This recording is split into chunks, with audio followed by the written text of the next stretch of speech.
Hello and welcome to the first ever live stream of the Berkshire Hathaway Annual Shareholders Meeting on Yahoo Finance. We are live at the CenturyLink Center in Omaha, Nebraska, where some 40,000 people waited in the pouring rain this morning to hear Chairman and CEO Warren Buffett, the world's most famous investor, be peppered with questions for the next 7 hours for all of the world to see. I'm Alexis Christoforous of Yahoo Finance, coming to you from the exhibition hall where all the Berkshire brands come to sell their wares this weekend, including the Clayton home behind me that is selling for $78,900. It's a modular home, and it is actually at a discount for Berkshire shareholders. They get it for $10,000 less than they would if they weren't shareholders. All right, in just a moment, you're going to hear from the Oracle of Omaha himself. But you know what? We've got our own Oracle here at Yahoo Finance. It is Editor-in-Chief Andy Serwer joining in front of the Fruit of the Loom store. And Andy, I know it's already been a very busy morning here. There have been newspaper tosses and cheerleaders. What are we going to see? It's the magnitude of the man, isn't it? That's right, Alexis. And people have been streaming into this Fruit of the Loom exhibit all morning looking to buy stuff, and as well all across this giant exhibition hall to other Berkshire companies like See's Candy, Geico, Dairy Queen, and they're buying all of this Berkshire bric-a-brac, basically. You can see these T-shirts, underwear, Heinz ketchup, Kraft mac and cheese, there's some See's Candy, some T-shirts, even this Buffett fan. And, you know, basically all these people are here just to hear what Warren Buffett has to say. He is the Oracle of Omaha, and as you suggested, the world's greatest investor. But even more than that, he is an incredible businessman who's built Berkshire Hathaway up into one of the most important and biggest companies in the world, employs over 350,000 Americans, does tens of billions of dollars of sales every year, has all these companies. But even more than that, Buffett has become an American icon who influences sports, the arts, movies, politics, and government as well. Presidents, senators, CEOs from around the world want to hear him speak, and that's why everyone's here today, Alexis. Yeah, they want a little bit of that Midas touch, right, Andy? He certainly has become part of pop culture. Well, listen, we have got you covered. Here's the schedule, all right? All these times, by the way, are Eastern Daylight Time. At 10:30 a.m., the meeting begins when Warren Buffett and Charlie Munger are questioned by a panel of journalists, analysts, and the audience of shareholders. Warren Buffett and Charlie Munger are asked about anything under the sun. Then they break for lunch, and that's when Yahoo Finance coverage resumes. We will be bringing you analysis and some special guests you won't want to miss. Then at about 2 p.m. Eastern, the Q&A resumes. At about 4:30 Eastern, there's a short recess. Yahoo Finance has you covered with anything you may have missed. And then at 4:45 Eastern, the formal meeting begins. Now, here's the beauty of this. You don't have to be on a desktop to watch this all. Yahoo Finance is streaming this all on our app as well, so take us on the go. All right, there are diehards all over the world who know all the ins and outs of Berkshire and Buffett, but for the uninitiated, the company touches almost every brand you can think of from the moment you wake up until the moment you go to bed. I want you to meet someone called Jane Berkshire and all the Berkshire-related products she uses every day. Jane wakes up in the morning thanks to her alarm clock, an alarm clock that runs on Duracell batteries. She jumps in the shower and uses a bunch of products from Johnson & Johnson to get clean. After she dries off, Jane puts on her favorite pair of Fruit of the Loom socks. Then it's time to grab the morning paper. If Jane lives in any of these places, she may be reading a paper owned by Warren Buffett. She reads while enjoying some Ore-Ida hash browns for breakfast, before getting in the car she bought at one of these Buffett-owned dealerships that she insures with Geico.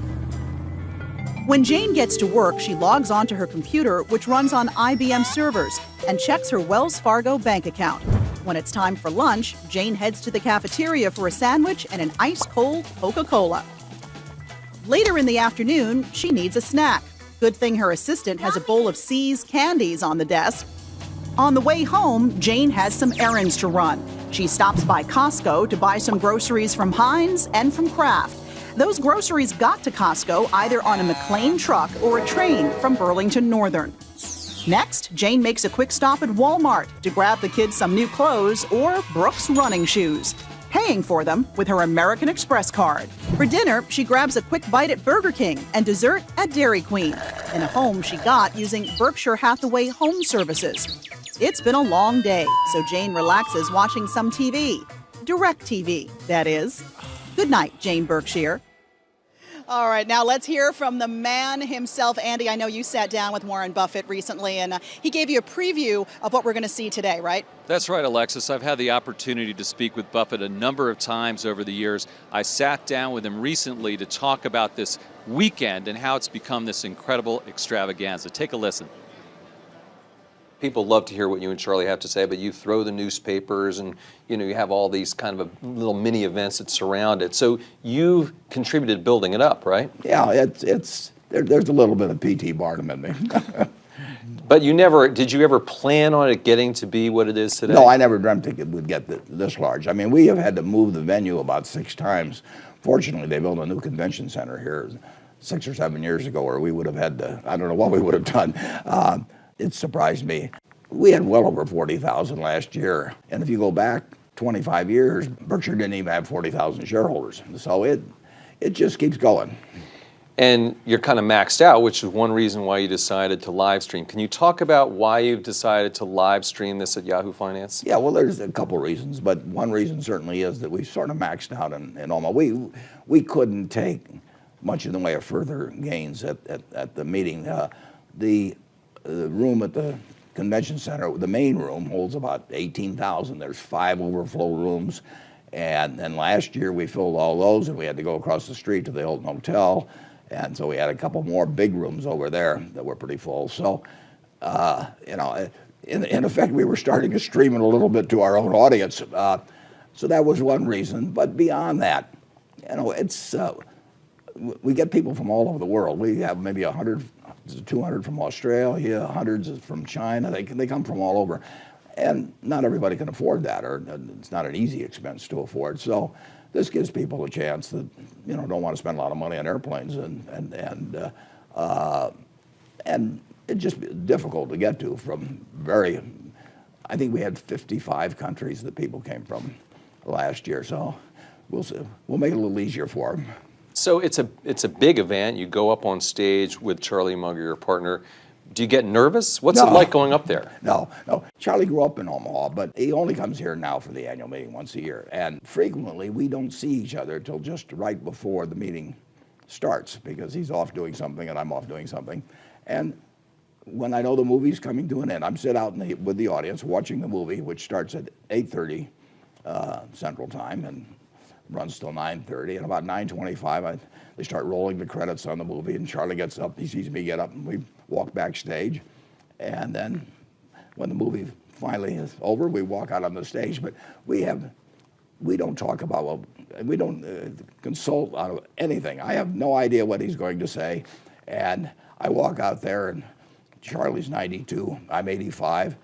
He lost an eye some time ago, so I just tell the audience, I can see and he can hear. We got to work together. I mean, we have no choice. Maybe I can't remember his name anymore, but that's a minor detail. Do you have a theme to the meetings, or is there some sort of program at all? No, we go wherever the questions lead us. I mean, we have 3 journalists, we have 3 Wall Street specialists, and then we have the crowd. So we keep alternating among them. And last year we had over 60 questions. And we get no advance notice of it. We do not know from the crowd who's going to be asking questions. They draw at various stations where we have a microphone, and anything goes. And if you've been to the meeting, I would say that practically none of the questions come from anybody in Omaha, and a good number come from people outside the United States.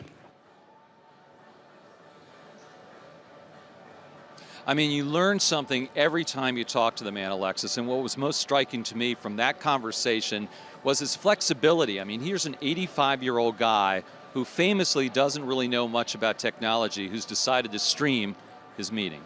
Exactly. I mean, he is one of the oldest CEOs in the world, and this was his idea. He's embracing the technology, and we applaud him for that. I mean, he continues to learn every day. The man is like a sponge. He reads constantly. He's constantly talking to people. He's very, very curious. And I think that's part of what's made him so successful. For sure. Sharp as a tack. Thanks for bringing us that interview, Andy. All right, Alexis. And here's a little context for you. Yahoo Finance's Lawrence Lewitton did the math, thankfully. Thank you, Lawrence. And the price of one share of Berkshire stock 25 years ago today was $8,075. Today, it is $218,530. Now, that's a profit of $210,455, or 2,506%. That means your $8,075 investment is now worth 26 times what it was in 1991. So on an annualized basis, it's a return of 14.1% per year, every year for 25 years. You'd be hard-pressed to find those returns anywhere else. You've in essence doubled your money on average every 5 years and 3 months. All right, with Buffett's worth at $62 billion, people will be listening to his every word, especially this man, Bob Miles, the foremost Buffettologist. He is the author of 3 books on Buffett. He also teaches an MBA course at the University of Nebraska. And we'd like to welcome Bob in when he is here. Is Bob here? Oh, Bob Miles, come on over. Come on over here, Bob. Get to my left. We want to chat about today's event. You're our Buffettologist, as we said. Thanks so much for being here. What year is this for you now at the meeting? This is my 20th year. I first came out when the meeting was held at a former racetrack called our Xarban racetrack, which is Nebraska spelled backwards. Okay, I wouldn't have known that. Thank you. So you've really seen this thing grow. Talk to me about the mysticism of Warren Buffett and why this faithful crowd follows him and hangs on his every word.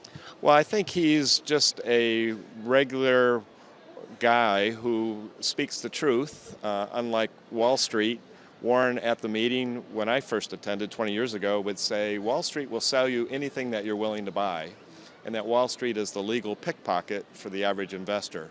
He educates us, he entertains us, and he gives us the hard truths about finance, the economy, and life.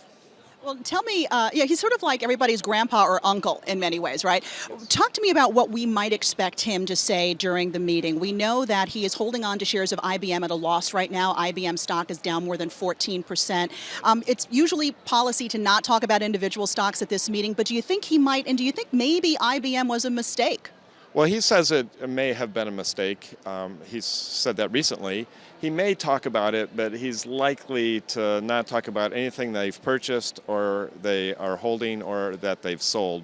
But IBM may be an exception. I think he's likely to talk to you about Precision Cast Parts, which is their largest acquisition. And in fact, it's an acquisition that was brought to him by the likely successor to Warren Buffett on the investment side, Todd Combs. And that's my other question. Do you think he's going to address his succession plan here today? I mean, he is 85. We all know he's going to live to 200. Right. But is he going to talk about that succession plan today? No, he's not likely to talk about that, except possibly joke that he plans to work till 5 years after his retirement and then communicate with regular seances with the board of directors. I do not doubt it. Bob Miles, thanks so much for stopping by, and enjoy the rest of the weekend. Thank you for inviting me, and I hope you have a great broadcast and worldwide casts throughout the world of Berkshire Hathaway. Thanks so much. We are making history here. Thanks so much, Bob. We appreciate it. Thank you. All right, well, look, the fun has just begun. We are just minutes away from Warren Buffett taking the stage, and coming up, you're going to hear from someone who knows Buffett better than most. And remember, join the conversation. We want to hear from you. The hashtag is BRK Livestream. And don't forget, the Yahoo Finance app is live streaming this as well. You are watching Yahoo Finance's worldwide exclusive live stream of the Berkshire Hathaway Annual Meeting.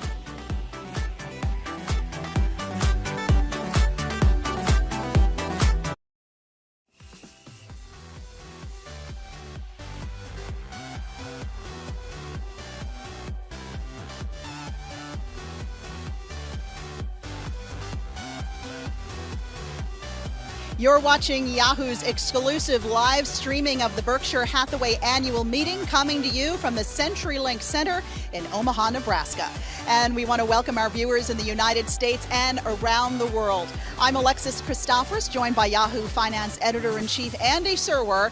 And we are just moments away from the beginning of this highly anticipated meeting. Now, you know, one of the traditions this week in Omaha is the 4th annual newspaper toss. It was held moments ago right here inside the CenturyLink Center. And in the past, Bill Gates and Kathy Ireland have competed against Buffett. And Buffett has famously said he has tossed 500,000 papers in his lifetime. And the rules are pretty simple. Buffett says he can make it closest to the door from 35 feet back. Beat him, and he'll buy you a Dairy Queen ice cream. So never say Warren Buffett didn't do anything for you.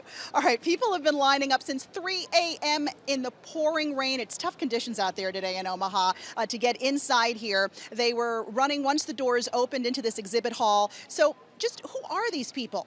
Our own Nicole Sinclair went out to find out.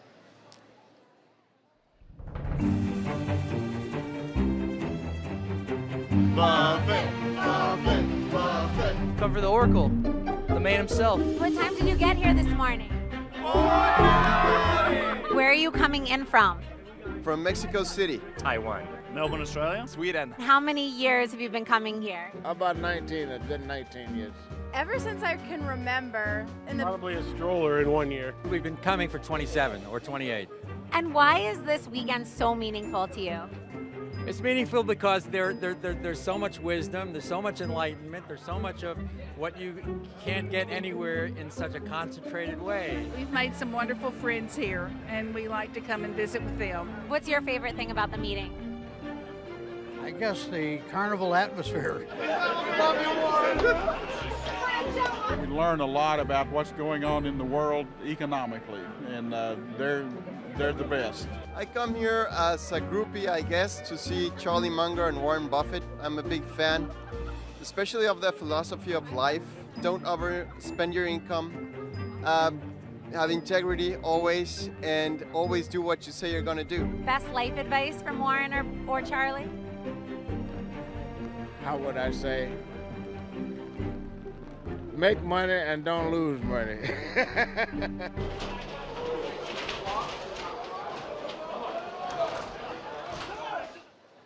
All right, I recently sat down with one of Warren Buffett's oldest and dearest friends, the journalist Carol Loomis, who written for Fortune magazine for 60 years. She knows everything about Warren Buffett. Take a listen.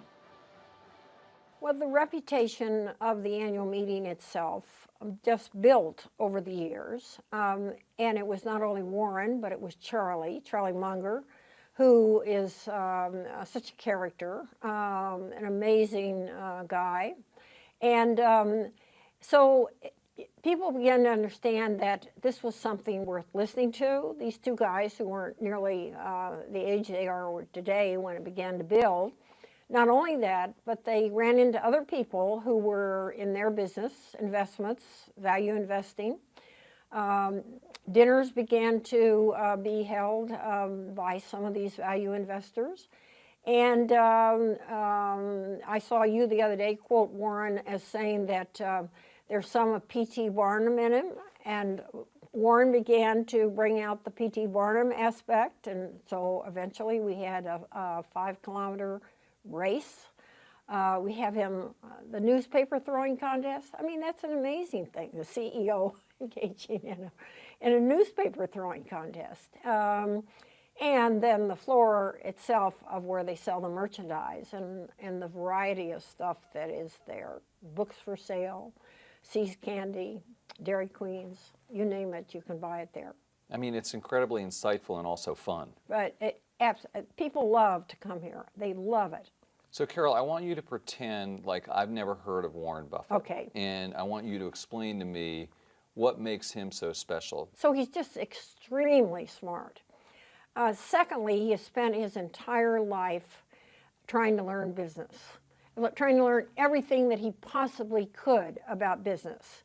So he has this encyclopedic knowledge of business. So when any subject comes up about business, he can comment on it immediately and lucidly and often in a very funny way.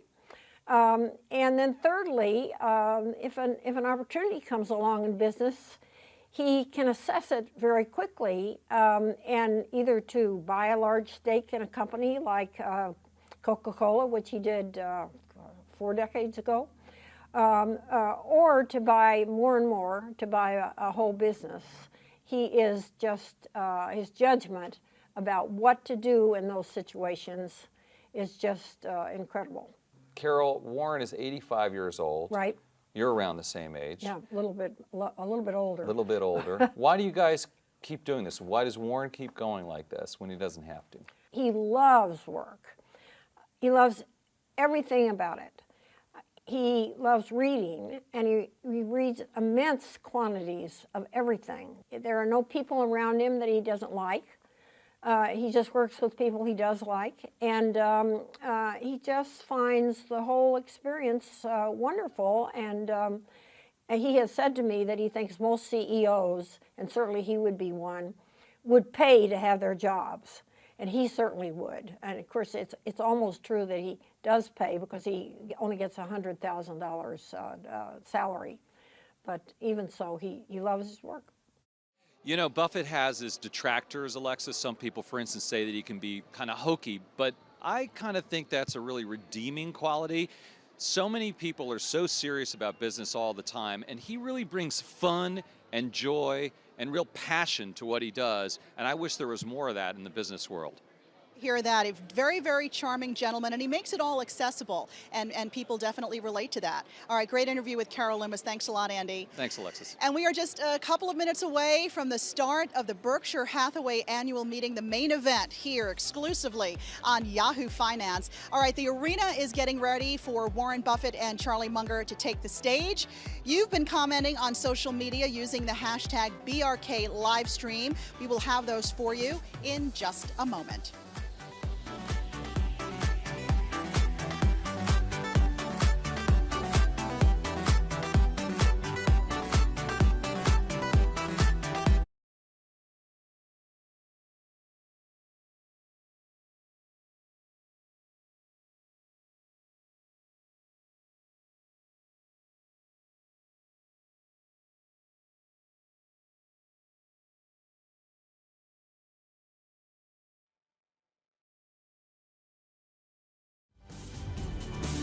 Welcome back to our live stream of the Berkshire Hathaway Annual Shareholder Meeting. I've got a very special guest here. You may recognize him, folks, as the legendary entertainer, singer, songwriter, Mr. Paul Anka. Thank you so much for being here. What a treat. Well, thank you. It's good to be here. I always love coming here. Now, I have to admit, when I think Warren Buffett, I don't think Paul Anka. Tell me, give me the connection. How did you meet Mr. Buffett? Well, I met Mr. Buffett a little while back. I was asked to entertain in Las Vegas at his NetJet meeting. And we hit it off, and of course I knew of him. I'd met him on the periphery at a few events, but we got to talking, and we got to the song My Way, which apparently he likes a lot. And one thing led to another, and I found that he and I began singing it together as a duet at special events. And besides that, it's just, you know, when he touches your life, he touches your life. And you never let go of that. And I've never let go of that, and we've been in touch through the years, and My Way has been a link to us in kind of performing it together, and hopefully we'll get to do it at the White House soon. Oh, that sounds like a plan. We want to be there for that. It's a fitting song for him. He has done it his way all these years. And I know you've changed up the lyrics, right, to fit what. Any other songs you might duet with him, you think? Well, let me see. It won't be Puppy Love. It won't be Having My Baby. I hope not. All right. It might be You Are My Destiny. The Times of Your Life. Oh, one of my faves. Yeah. You know, he can carry a tune. I was here yesterday, and he and Bill Gates were in the golf cart, you know, just a couple billionaires hanging out. Yes. And he took out his ukulele, and he started singing, I've Been Working on the Railroad. He can carry a tune, right? Oh, he definitely can carry a tune, without doubt. He sings with a lot of passion. He knows what he's doing, and absolutely carry a tune. And one day, and we've talked about it, hopefully we're going to get Mr. Gates in there with Mr. Buffett. And I'm going to recruit Carlos Slim. It's been a goal of mine. I'm serious. That's great. Everyone's been in accord. Mr. Gates just seems to not quite get to the gate. I think if anybody can get him there, it's Warren Buffett. Yeah. Are you a shareholder of Berkshire Hathaway? Yes, I am. Class A or Class B, or should I not ask? You don't want to ask. Okay. Now, what about performing? Anything coming up that your fans should know about? Oh, yeah, I'm always performing. I'm going out on tour month of May. I'll be down in the South. I'll be hitting Texas, I'll be hitting up north, the New York area. Then July, I do the East Coast again, the Boston area, Atlantic City, New York area. Then I go to Europe. So I'm all over the place. Gosh, I'm tired just hearing that. We are so happy you're still out and about and doing your music. Thank you. Paul Anka, thank you so much for being here. It's a pleasure. Thank Enjoy you the so weekend. much. I shall. Thank you. All right. We are just seconds away from Warren Buffett and Charlie Munger taking that stage. It's the main event. We're going to be back immediately after the presentation, remember, for an hour-long halftime show. Joining us live will be famed investor Mario Gabelli, superstar, supermodel turned super businesswoman Kathy Ireland, and the man Warren Buffett called a genius, Breaking Bad creator Vince Gilligan. All right, you can see it all on Yahoo Finance and on the Yahoo Finance app. I want to throw it down a ways at this exhibit hall to my colleague, editor-in-chief Andy Serwer here at Yahoo. What's going on there as we count down the moments to the main event, Andy? Well, you know what I'm just thinking, Alexis, looking at all these different companies here, that Berkshire Hathaway really represents the American economy, or Buffett's take on it. All these different types of businesses, and it's really amazing that the company performs so well. It outperforms the economy even though it represents it, meaning he's cherry-picked the best parts of the economy and invested in it, and his shareholders have done very well that way. And I think that's part of the allure for people who don't want to have to think about it so much. They're kind of like, Buffett's sort of like their money manager, right? Because you say he cherry picks, watches the investments, he's in it for the long haul, he says that all the time, and he sort of demystifies investing a bit. He makes things simple and like we said, you know, reachable for people and interactive for people. Yeah, that's right. And you've never seen a happier 40,000 people in your entire life. I mean, these people, look at them. These people are all smiling. They're all in great moods. And, you know, who can blame them, because they've invested in Berkshire Hathaway and it's worked like a charm. Yeah, and you know, his subsidiaries here have definitely found a way to capitalize on this. You know, a lot of the money that is collected here, some of that goes to charities that the subsidiaries and that Warren Buffett care about, so they're giving back to the community. And like Brooks Running Company, for instance, we interviewed the CEO yesterday, came out with a sneaker just for Warren Buffett. It has his face on it, so you can, I guess, be in Warren Buffett's shoes, or as closest as you can get to being in Warren Buffett's shoes. So they all try to come up with something unique to their product that has the Warren Buffett stamp on it. All right, Andy, we're going to check in with you in just a few minutes, but we want to tell everybody to welcome back to Yahoo Finance's worldwide exclusive live stream of the Berkshire Hathaway annual meeting. We have just moments to go before the big show, and we got, like as we said earlier, 40,000 people have descended on this center for this weekend, and the weather has not been cooperating. Heavy rain came into the Omaha area overnight, but I could tell that people were still lining up to get into this hall. And there you see a live picture of inside the arena, and here's Warren Buffett.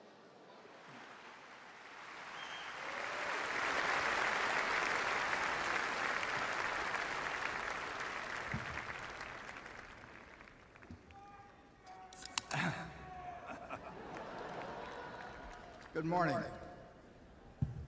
I'm Warren Buffett. This is Charlie Munger.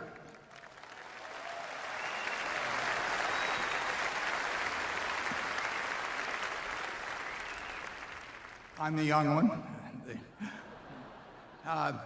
You may notice in the movie, incidentally, that Charlie is always the one that gets the girl.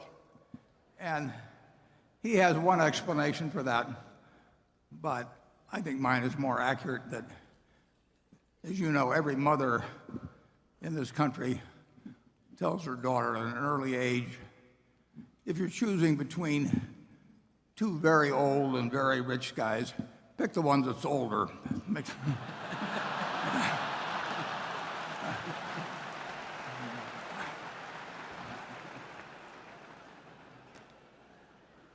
I'd especially, we're webcasting this for the first time, so I'd especially like to welcome our visitors from all over the world.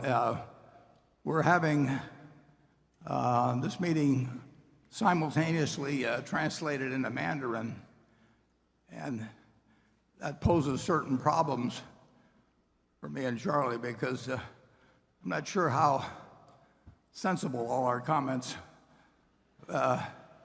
will come out once translated into Mandarin. In fact, I'm not so sure how sensible they come out initially sometimes, but we're delighted to have people around the world joining us. Now, the drill today is that I'll make a couple of introductions and we'll show a couple of slides, and then we'll go on to questions from both our two panels and from the audience. We'll rotate them, and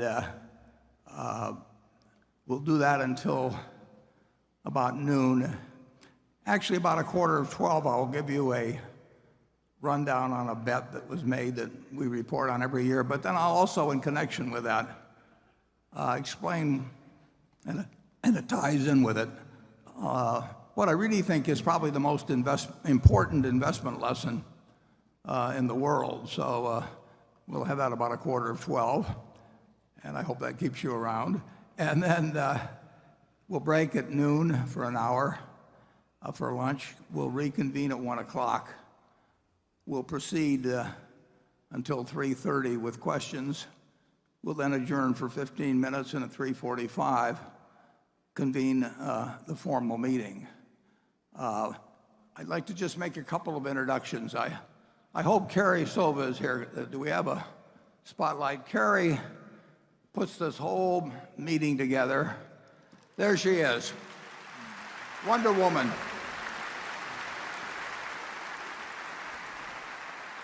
Carrie joined us as a receptionist about 6 years ago, and I just kept throwing more and more problems at her.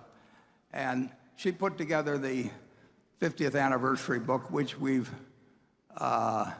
actually expanded further this year. We have a revised edition. Charlie and I autographed 100 of them. We interspersed them among the group being sold. And Carrie, while doing that, she also had a young baby girl, her second baby, late in January. But then she's gone ahead to put on this whole annual meeting. It's a remarkable achievement, and I really want to thank her. It's been terrific.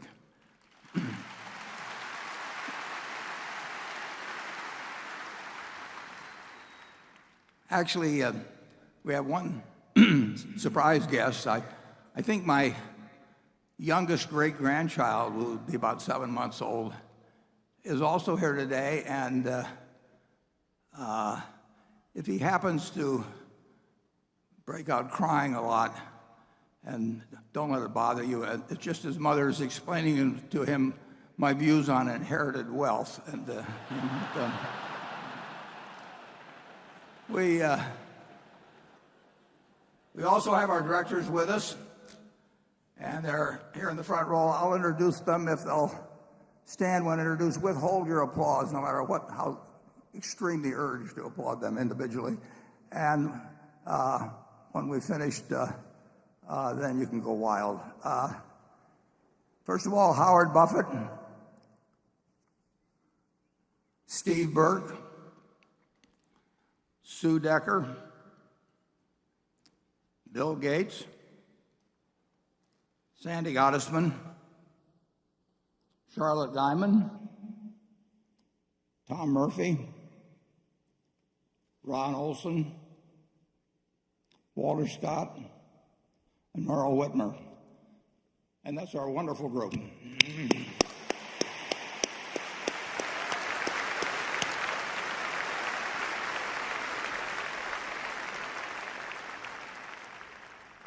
Now we just have 2 slides to show you now. The first one is a preliminary summary figures for the first quarter. And you'll notice that insurance underwriting, these are after-tax figures by category, are down somewhat. The basic underwriting at GEICO is actually improving, but we had some important hailstorms in Texas toward the end of the quarter. We've actually had some since the end of the quarter, too. So there were more cat losses in the first quarter than than last year. And the railroad earnings are down significantly, and railroad car loadings throughout the industry, all of the major railroads, were down significantly in the first quarter and probably will continue to be down, almost certainly will continue to be down the balance of the year. We have two companies which we added to the manufacturing, service, and retailing field, Precision Castparts and Duracell, but they were added during the quarter, so their full earnings aren't shown in these figures. In the other category, we have, I don't like to get too technical here, and you should read the 10K or 10Q when it comes out next weekend. But when we borrow money in other currencies, and the only currency we've done that with is the euro, but we have a fair amount of money that we borrowed in euros, and the nature of accounting is that the change in value, the foreign exchange change in value each quarter, is actually shown in interest expense. So if the euro goes up, we have a lot of extra interest expense, or it's shown that way. It's not a realized factor, but it moves from quarter to quarter. And if the euro goes down, it offsets interest expense. It's a technicality to some extent because we have lots of assets in Europe, and they're expressed in euros. When they go up, it does not go through the income account. It goes directly to other comprehensive income. So that figure, which looks a little unusual, that's the reason for it.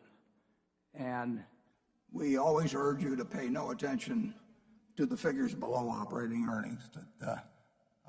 They will bounce around from quarter to quarter, and we make no attempt to manage earnings in any way to have them be smoother. We could do that very easily, but it'd be ridiculous. We make investment decisions solely on the basis of what we think the best investment decision is, not on the basis of how it will affect earnings in any quarter or in any year. And in the first quarter, we completed a transaction that was begun over a year ago, whereby we exchanged our Procter & Gamble stock for cash and for Duracell, and that largely accounts for the large capital gain in the quarter. So those are the figures for the first quarter. And then to illustrate what we're sort of all about here, I put up a second slide, and I started this slide in 1999. The reason being that at the end of 1998, we effected a large merger with Gen Re, and at that point, we sort of entered a different era. After 1998 merger with Gen Re, we had a little over 1,500,000 and some thousand A equivalent shares out, and our shares up to that point, we'd increased the outstanding shares by more than 50% over the 30-some years preceding that point. Since that time, as I note here, we've only increased the number of shares over the next 17 years. We've only increased the shares outstanding by 8.2%. So these figures represent a fairly unchanged share count since that point, whereas the share count had changed quite a bit before. And as you'll note, in terms of operations, I've told you that our goal at Berkshire is to increase the normalized earnings, operating earnings, every year. And I've said sometimes we hope it'll turn out to be only a little bit, and sometimes we can get some fairly decent jumps. But that's the goal. Now, earnings will not increase every year because there's such a thing as a business cycle, and in times of recession, we're going to earn less money, obviously, than in times when things are much better overall. And on top of that, we're heavily in an insurance business, and earnings there can be quite volatile because of catastrophes. And this chart shows you what's happened to the operating earnings since that time. Again, pointing out that shares outstanding have gone up very little during that period. You'll notice in 2001, when we suffered significant insurance losses due to 9/11, we actually were in the red in terms of operating earnings. And you'll notice the figures are very irregular, but over time, by adding new subsidiaries, by further developing the businesses we have, by bolt-on acquisitions, by reinvestment of retained earnings, the earnings have moved up in a very irregular fashion quite substantially. I put in also the capital gains we've achieved through investments in derivatives, and they total some $32 billion after tax, close to $50 billion pre-tax. Those are not important in any given year. Those numbers can go all over the place. The main advantage from my standpoint in that $32 billion is it gives us money to buy other businesses. What we really want to focus on, what we hope, is that the bigger under operations 5 or 10 or 20 years from now grows substantially, partly because we retain earnings from operations, partly because our operations improve in their own profitability, partly because they make bolt-on acquisitions, partly because we have gains from securities which enable us to buy even more businesses. But we don't manage, as you know, we don't manage to try to get any given number from quarter to quarter. We never make a forecast on earnings. We don't give out earnings guidance. We think it's silly. We do not have budgets at the parent company level. Most of our subsidiaries have budgets, but they don't submit them, or they're not required to submit them to headquarters. We just focus day after day, year after year, decade after decade on trying to add earning power, sustainable and growing earning power to Berkshire. So that's a quick summary. Now we'll move on to the questions. I just asked with the audience that you limit your question to one question. The multiple questions have a way of sneaking in occasionally. But so let's keep them to a single question. We'll start off with the journalist group on my right, and we'll start off with Carol Loomis. Good morning. I'll make my very short little speech about the fact that the journalists and the analysts, too, have given Charlie and Warren no hint of what they're going to ask. So they will be learning for the first time what that's going to be also. This question comes from Eli Moises. In your 1987 letter to shareholders, you commented on the kind of companies Berkshire liked to buy.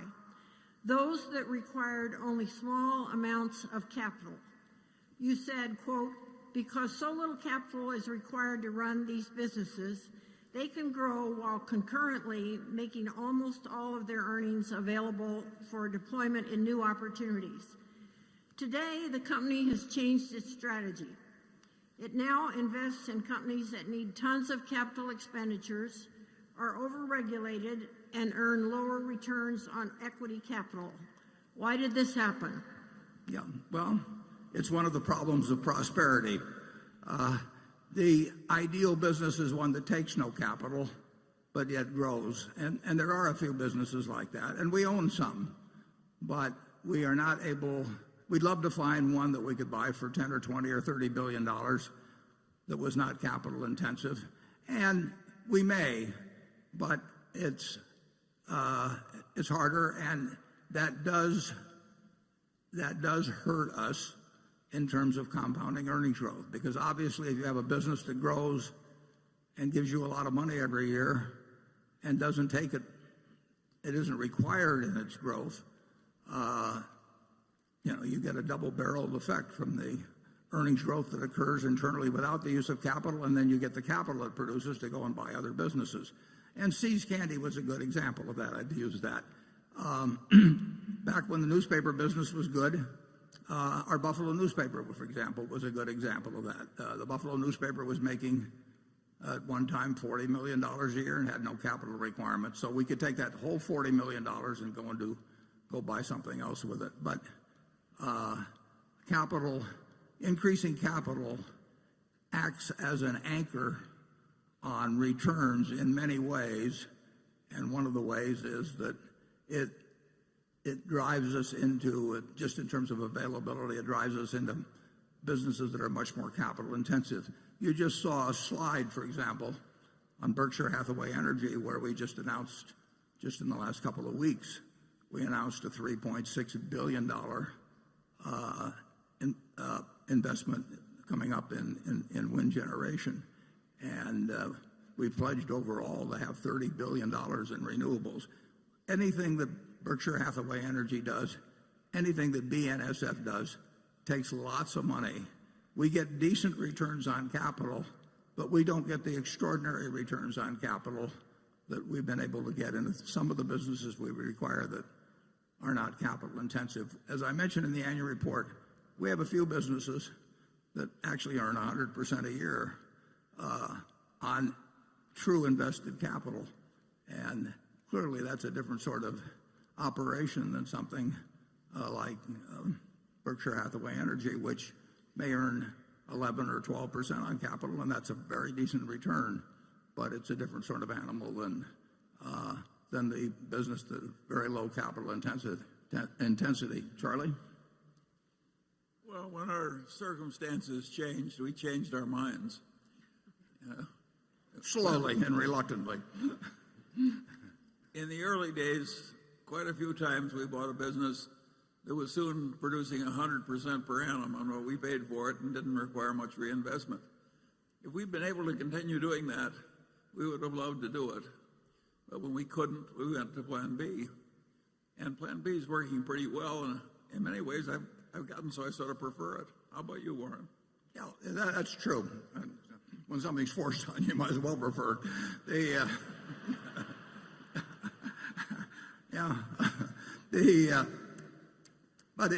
We knew that was going to happen, and the question is, does it lead you from what is a sensational result to a satisfactory result? And we're quite happy with a satisfactory result. The alternative would be to go back to working with very tiny sums of money, and that really hasn't gotten a lot of serious discussion between Charlie and me. Okay, from the analyst group, Jonathan Brandt. Hi, Warren. Thanks for having me again. Thanks for coming. My first question is about Precision Castparts. Besides your confidence in its talented CEO, Mark Donegan, what in particular do you like about their business that gave you the confidence to pay a historically high multiple? Are there ways Precision can be even more successful as essentially a private company? For instance, are there long-term investments to support client programs or acquisitions that Precision can make now that they couldn't realistically have done as a publicly traded entity? Yeah, we completed the acquisition of Precision Castparts at the end of January this year. We made the deal last August, and you covered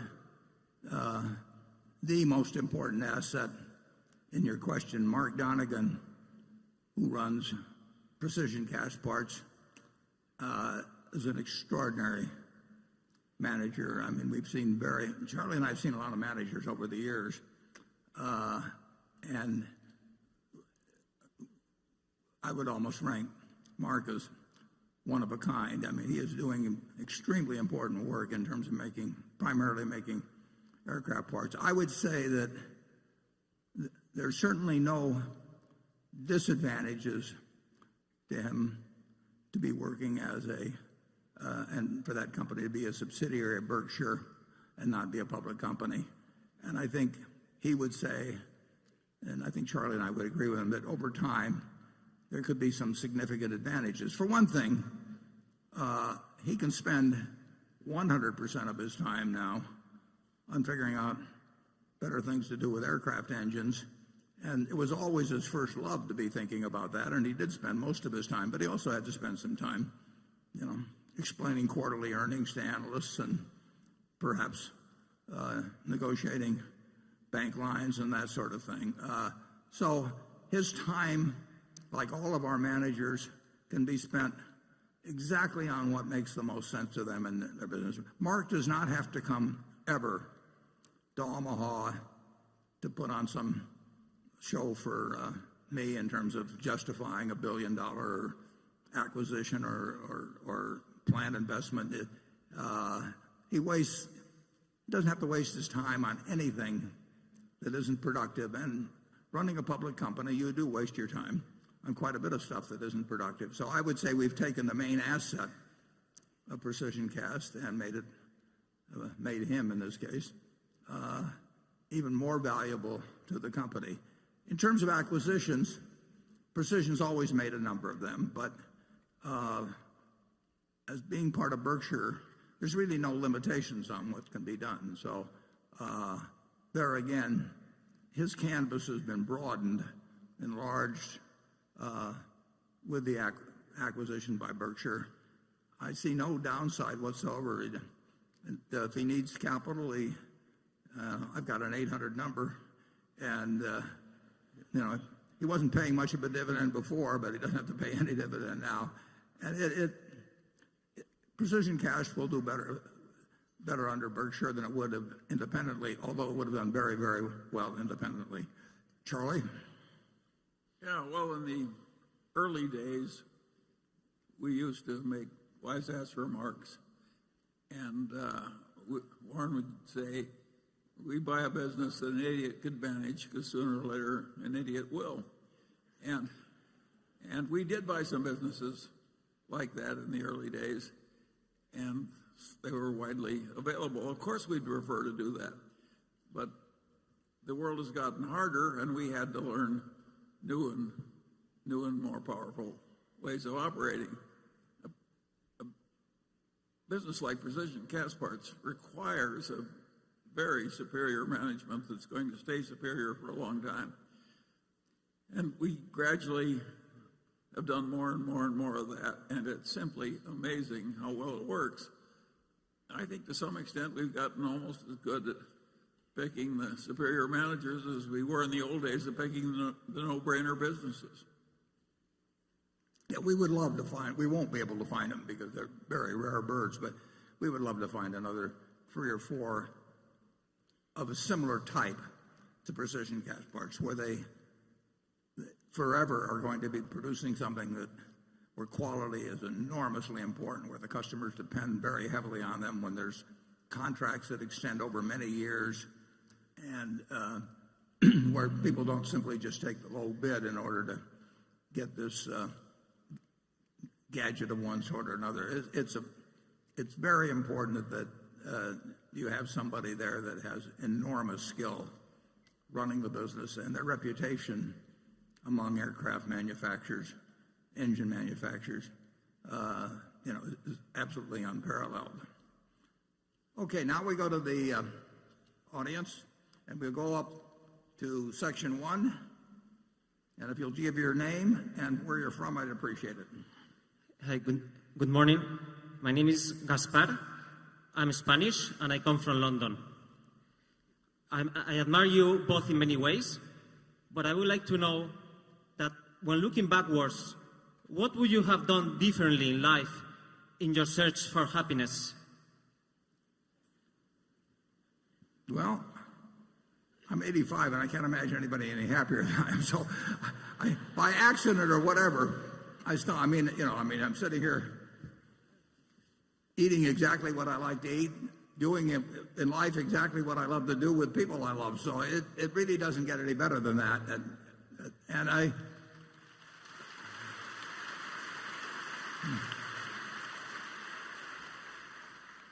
I did decide fairly early in life that my favorite employer was myself, and I think that presented. I've managed to avoid really aggravation of almost any sort. Really, if you or those around you that you love have health problems or something, I mean, that is a real tragedy, and there's not much you can do about it except it. But Charlie and I have really been blessed. I mean, here Charlie is 92, 85, and he's doing every day something that he finds fascinating. You know, I think he probably finds what he is doing at 92 as interesting, as fascinating, as rewarding, as socially productive, you know, as any period you could pick in his life. And so we've been extraordinarily lucky. We've been, you know, we're lucky it's a partnership. It's more fun doing things as a partnership. So I've got no complaints. It'd be very churlish of me to have any kind of complaint. And I would say if you're talking about business life, I don't think I would have started with a textile company. Charlie? Well, looking back, I don't regret that I didn't make more money or become better known or any of those things. I do regret that I didn't wise up as fast as I could have. But there's a blessing in that too. Now that I'm 92, I still have a lot of ignorance left to work on.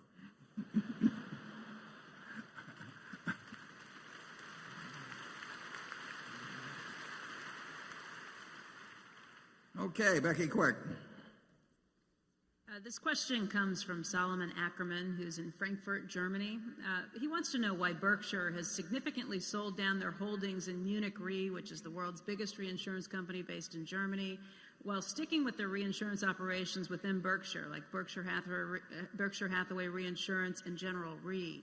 Would you reduce exposure to Berkshire Hathaway Reinsurance and General Re if they were listed companies? And he's hoping that this can bring out some of your insights as to what's happening in the reinsurance business right now.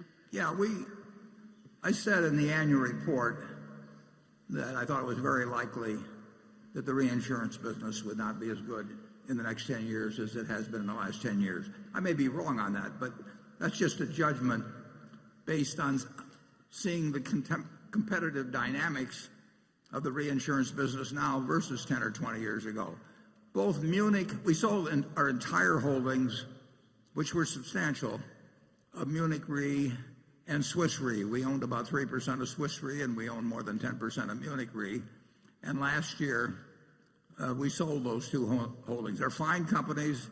They're well-managed companies. I like the people that run them.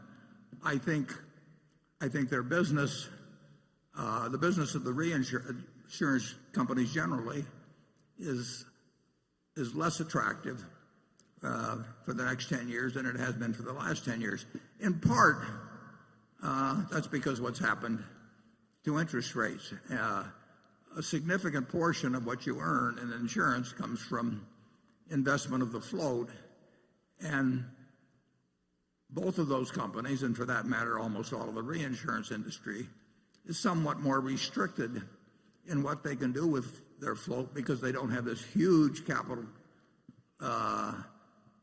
cushion that Berkshire has, and also because they don't have this great amount of unrelated earning power that Berkshire has. Berkshire has more leeway in what it can do simply because it does have capital that's many times what its competitors have, and it also has earning power coming from a whole variety of unrelated areas, unrelated to insurance. So it was not a negative judgment in any way on those two companies. It was not a negative judgment on their managements, but it was at least a mildly negative judgment on the reinsurance business. Now, we have the ability at Berkshire to actually rearrange to a degree. We are certainly affected by industry factors, but we have more flexibility in modifying business models, and we've operated that way over the years in insurance generally and in particularly in reinsurance. So a Munich, a Swiss, all the major reinsurance companies except for us is pretty well tied to a given type of business model. They don't really have as many options in terms of where capital gets deployed or something. They have to continue down the present path, and I think they'll do fine. But I don't think they will do as fine in the next 10 years as they have in the last 10. And I don't think if we played the same game as we were playing the last 10, we would do as well. But we do have considerably more flexibility in terms of how we conduct all of our insurance operations, but particularly in reinsurance. We have an extra string to our bow that the rest of the industry doesn't have.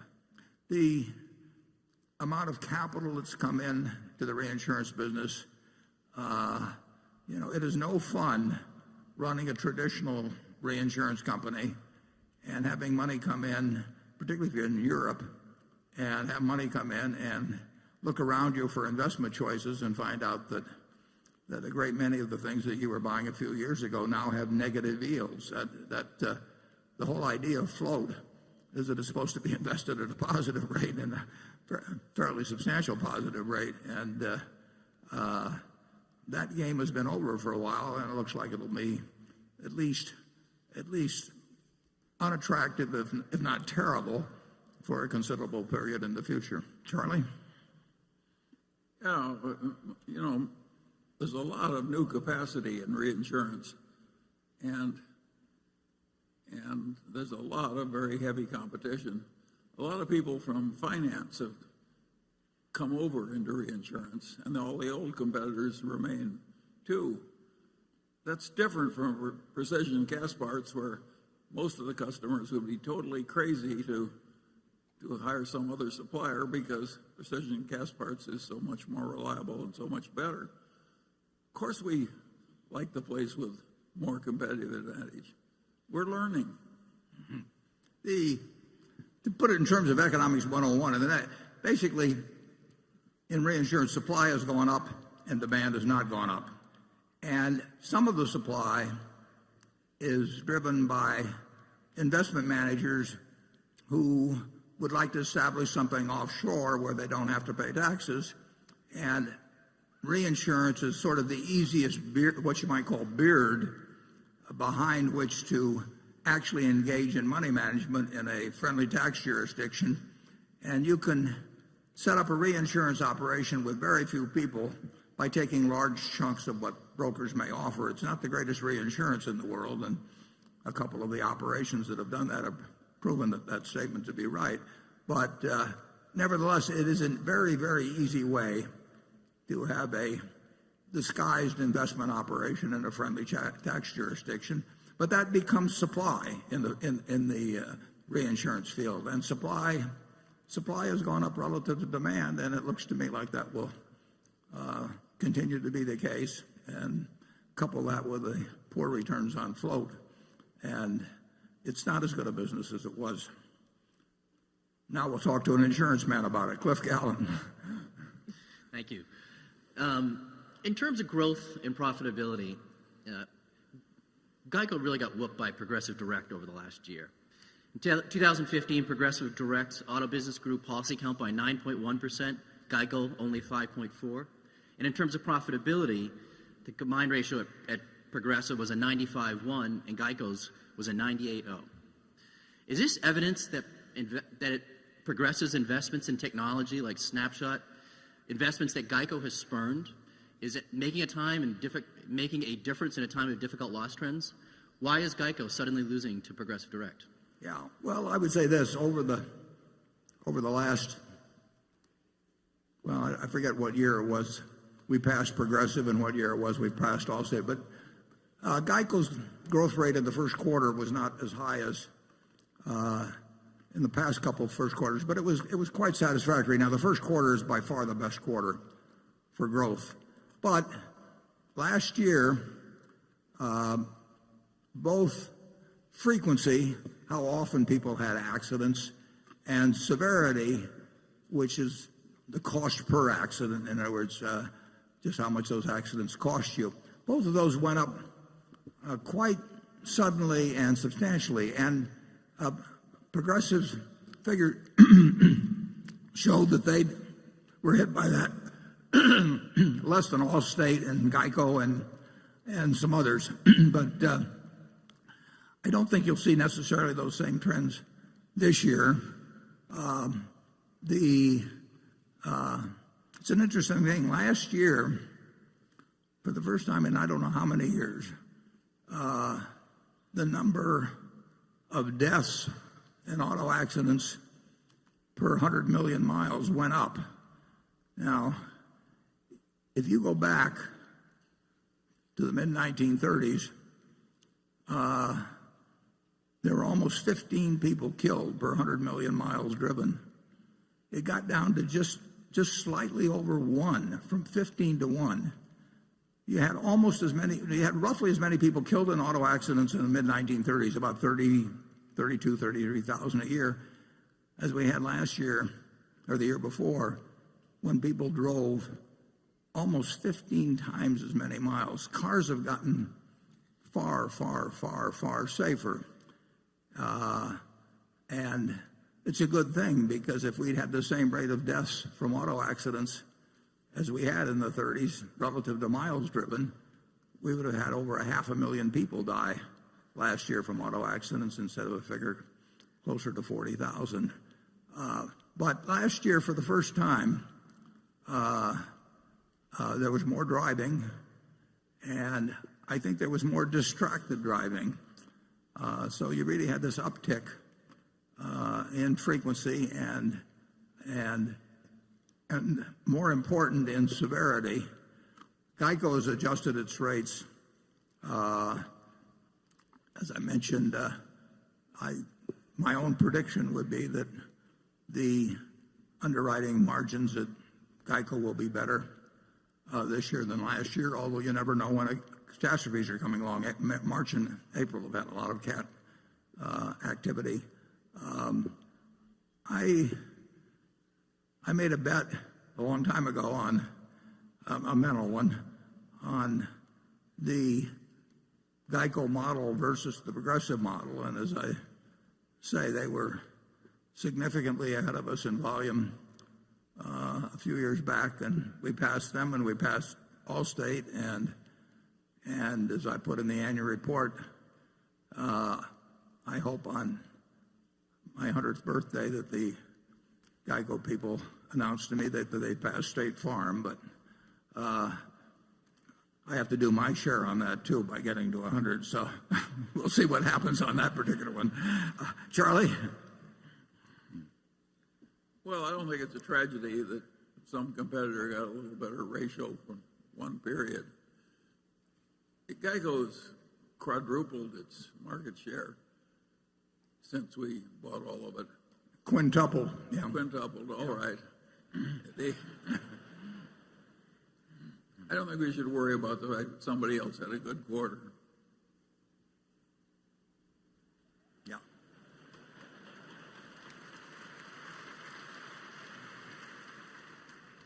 I think it's far more sure that GEICO will pass State Farm someday than that I'll make it to 100, I'll put it that way. Okay, we'll go to the shareholder from Station 2. Greetings to all of you from the Midwest of Europe. I'm Norman Rentrop from Bonn, Germany, a shareholder since 1992. My question is about the future of salesmanship in our companies. Warren, you have always demonstrated a heart for direct selling.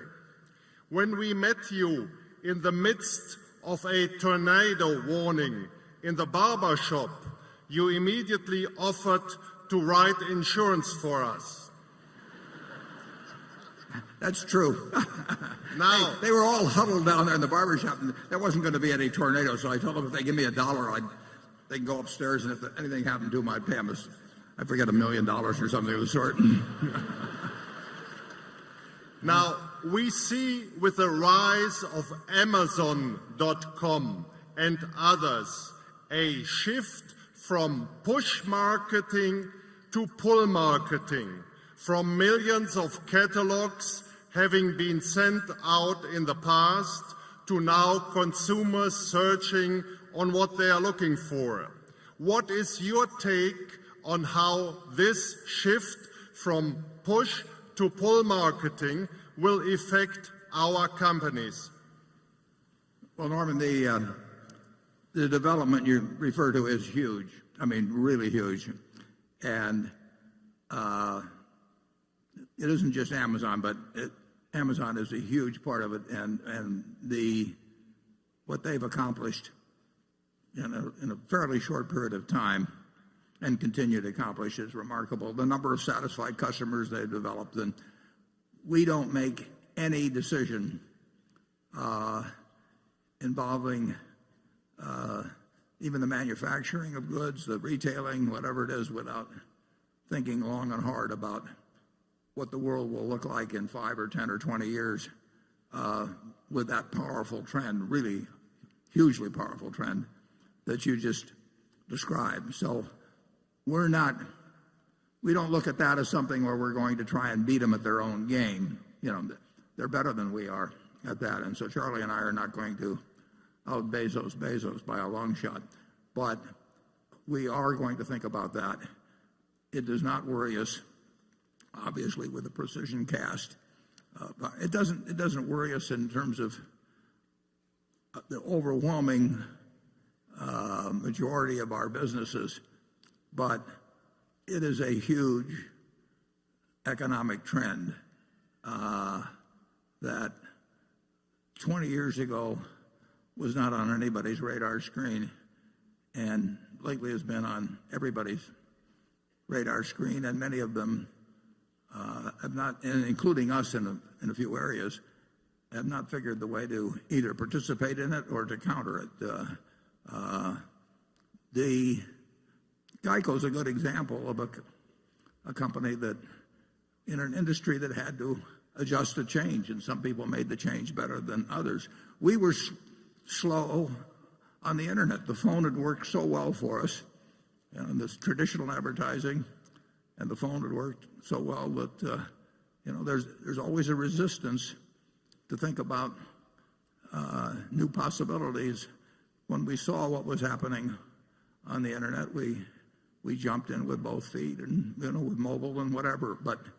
But there are the nature of capitalism is somebody's always trying to figure. If you've got a good business, they're always trying to figure out how to take it away from you and improve on it. And the effect, I would say, just of Amazon, but others that are playing the same game, the effect on industry, the full effect is far from having been seen. I mean, it is a big force, and it already has disrupted plenty of people, and it will disrupt more.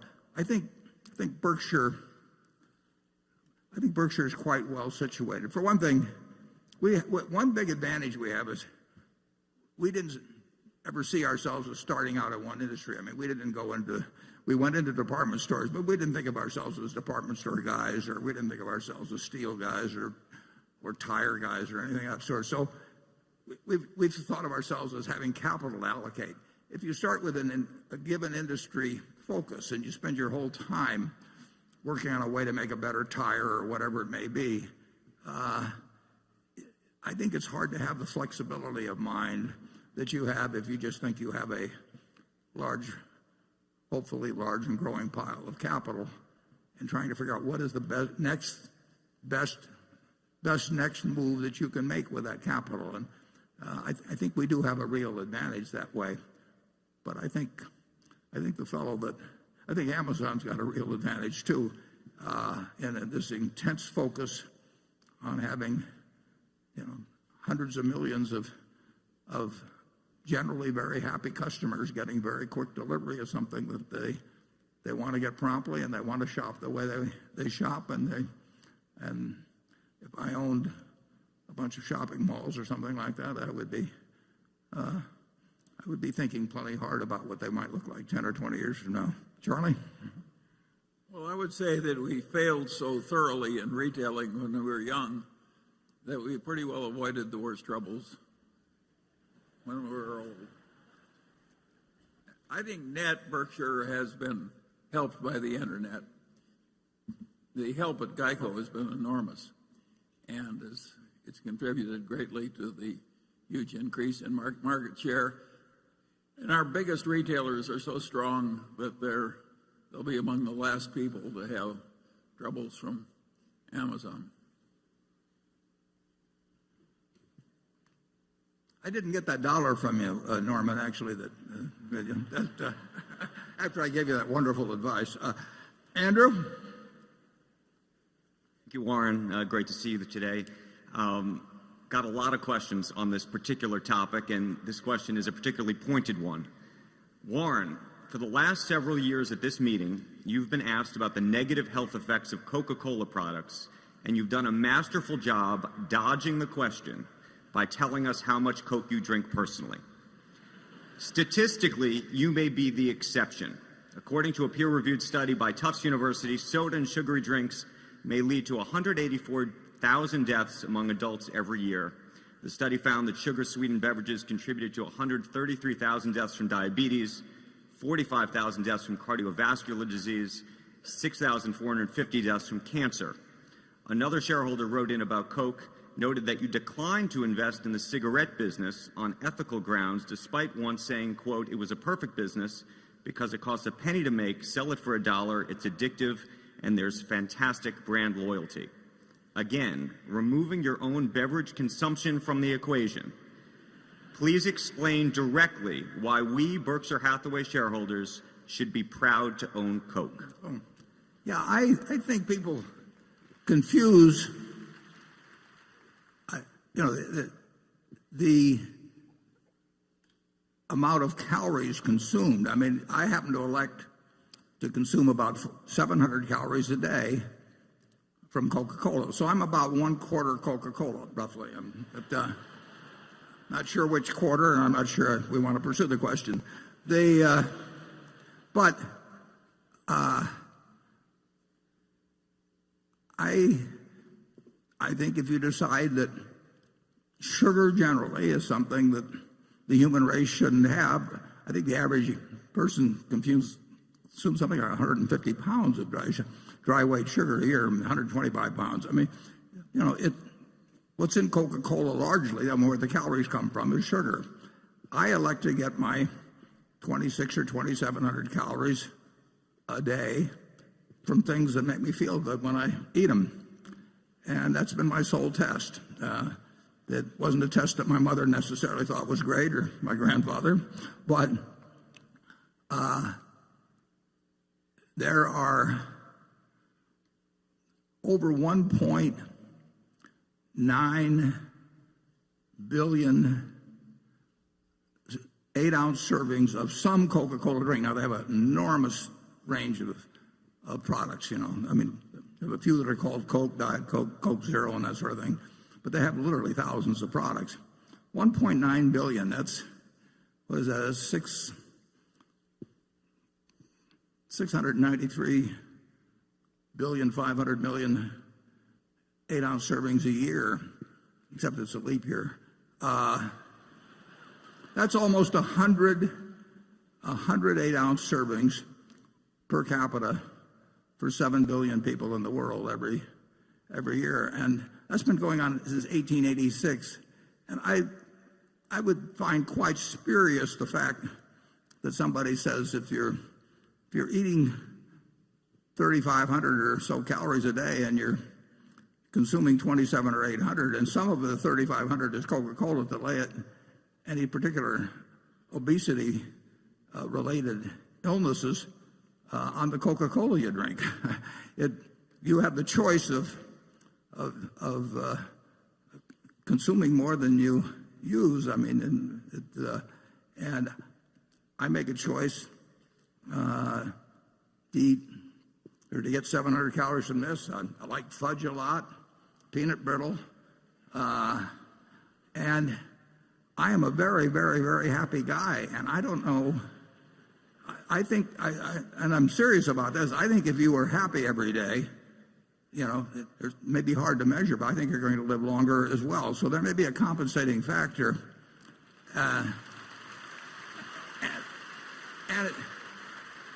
I really wish I'd had a twin, and that twin had eaten broccoli his entire life, and we both consumed the same number of calories. I know I would have been happier, and I think the odds are fairly good I would have lived longer. I think Coca-Cola is a marvelous product. I mean, if you consume 3,500 or 4,000 calories a day and live a normal life in terms of your metabolism, something's going to go wrong with your body at some point. But if you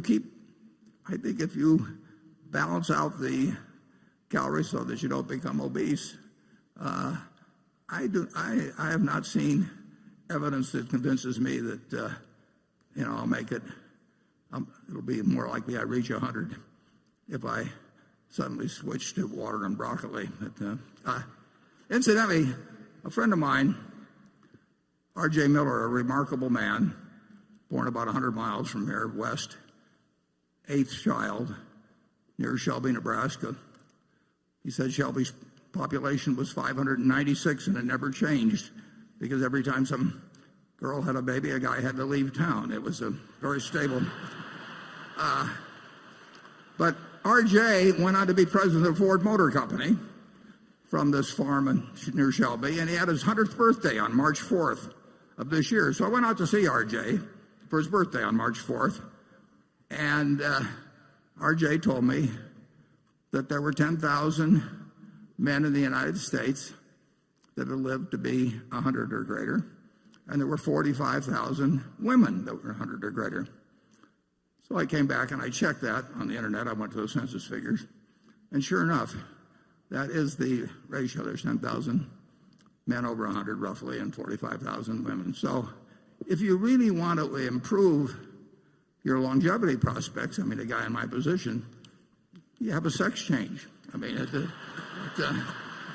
4.5 times more likely to get to be 100.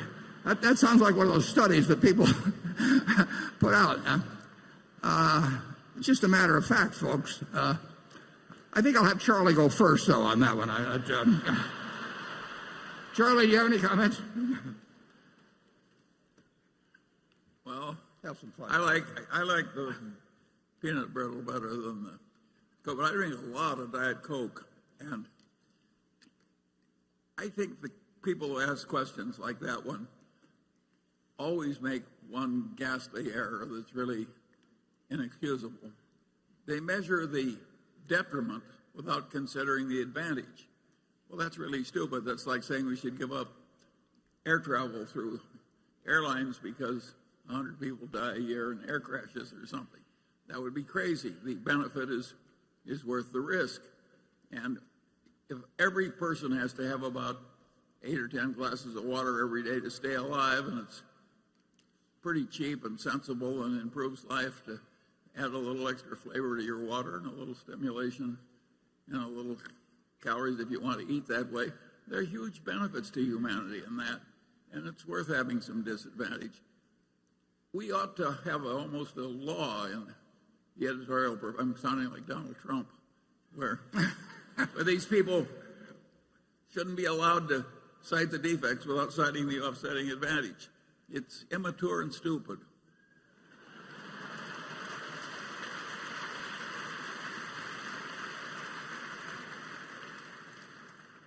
Okay, Greg Warren. Warren, with both coal-fired and natural gas plants continuing to generate around 2/3 of the nation's electricity and renewables accounting for less than 10%, there remains plenty of room for growth. At this point, Berkshire Energy, which has invested heavily in the segment, is one of the nation's largest producers of both wind and solar power, and yet still only generates around 1/3 of its overall capacity from renewables. As you noted earlier, Mid-American recently committed another $3.6 billion to wind production, which should lift the amount of electricity it generates from wind to 85% by 2020. You've also had the company overall pledging to have around $30 billion in renewables longer term. The recent renewal of both the wind and solar energy tax credits has made this kind of investment more economically viable and should clear the path for future investments. Eliminating coal-fired plants looks to be the main priority, but natural gas-fired plants are also fossil fuel driven and are exposed to the vagaries of energy prices. Is the end game here for Berkshire Energy to get 100% of its generation capacity converted over renewables?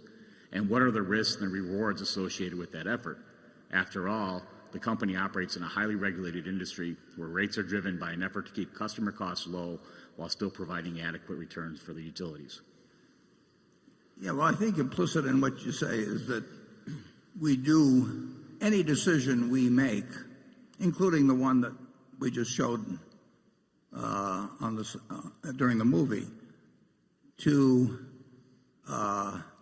any decision about new generation, changes in generation, has to go through what's usually called the Public Utility Commission. They may have different names in a few states.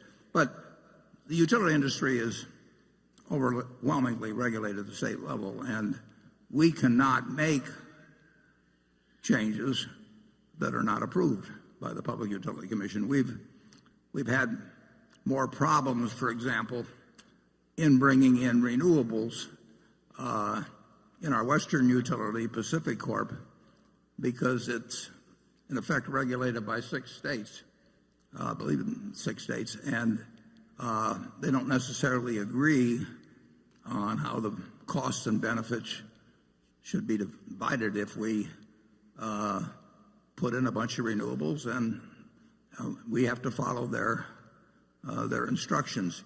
Iowa has just been marvelous about encouraging, at every level. The consumer groups, the governor, you name it, they have seen the benefits. And in Iowa, it's literally true that we have one major competitor called Alliant, and they have not either been able to, I don't know the reasons, but they have not pursued renewables the way we have. So our rates are considerably lower than theirs. And if you look at their budget projections, although they're substantially higher rates than we have now, they may well need a rate increase within a year or so.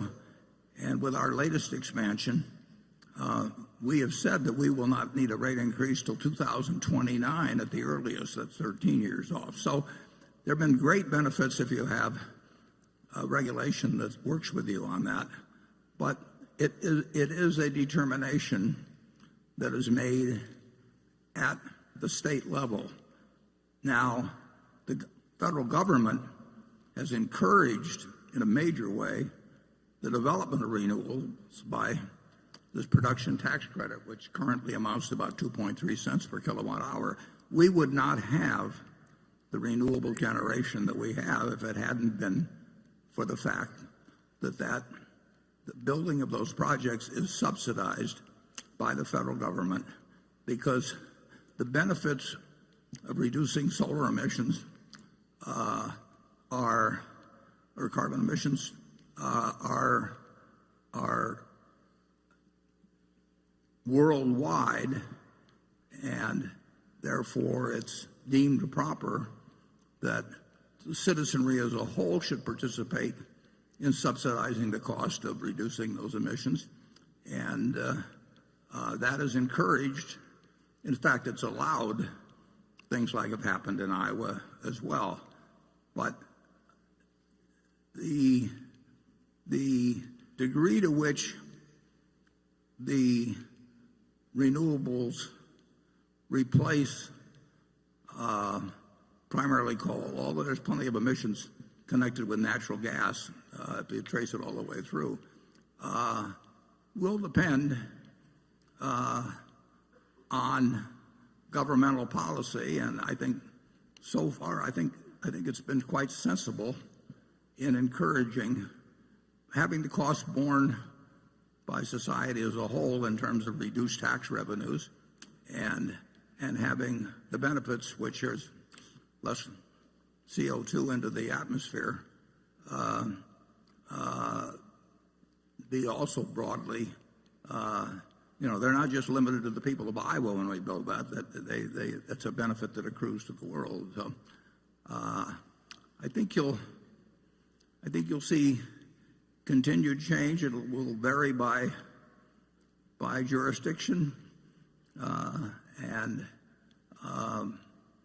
we would hope we've got the capital, we've got lots of taxes, federal taxes paid in our consolidated return, so we're in a particularly advantageous position to take advantage of massive investments that companies with limited tax appetites couldn't handle. So I think you'll see us be a very big player, but governmental policy is going to be, the major driver. Charlie? Yeah, I think we're doing way more than our share of shifting to renewable energy, and we're charging way lower energy prices to our utility customers than other people. If the whole rest of the world were behaving the way we are, it would be a much better world. I will say this about the subject, though, and that is that I think that the people who worry about climate change as the major trouble of Earth don't have my view.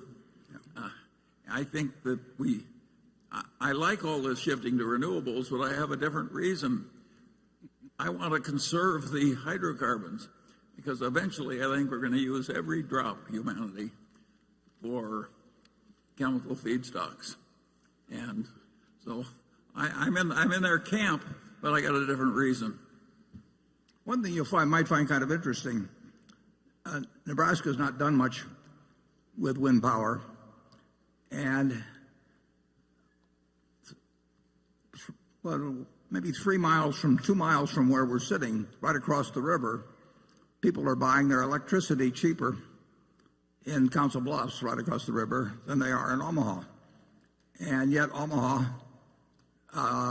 Nebraska is entirely a public power state. So there's no stockholders who have to have any earnings.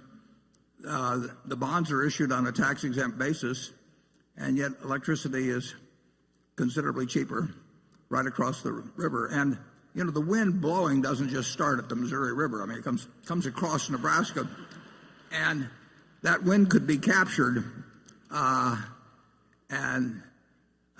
So far, it really hasn't. And the real irony is that because our electricity is so much cheaper in Iowa, you have these massive server farms of people like Google. I mean, it's become a tech haven for these operations that just gobble up electricity.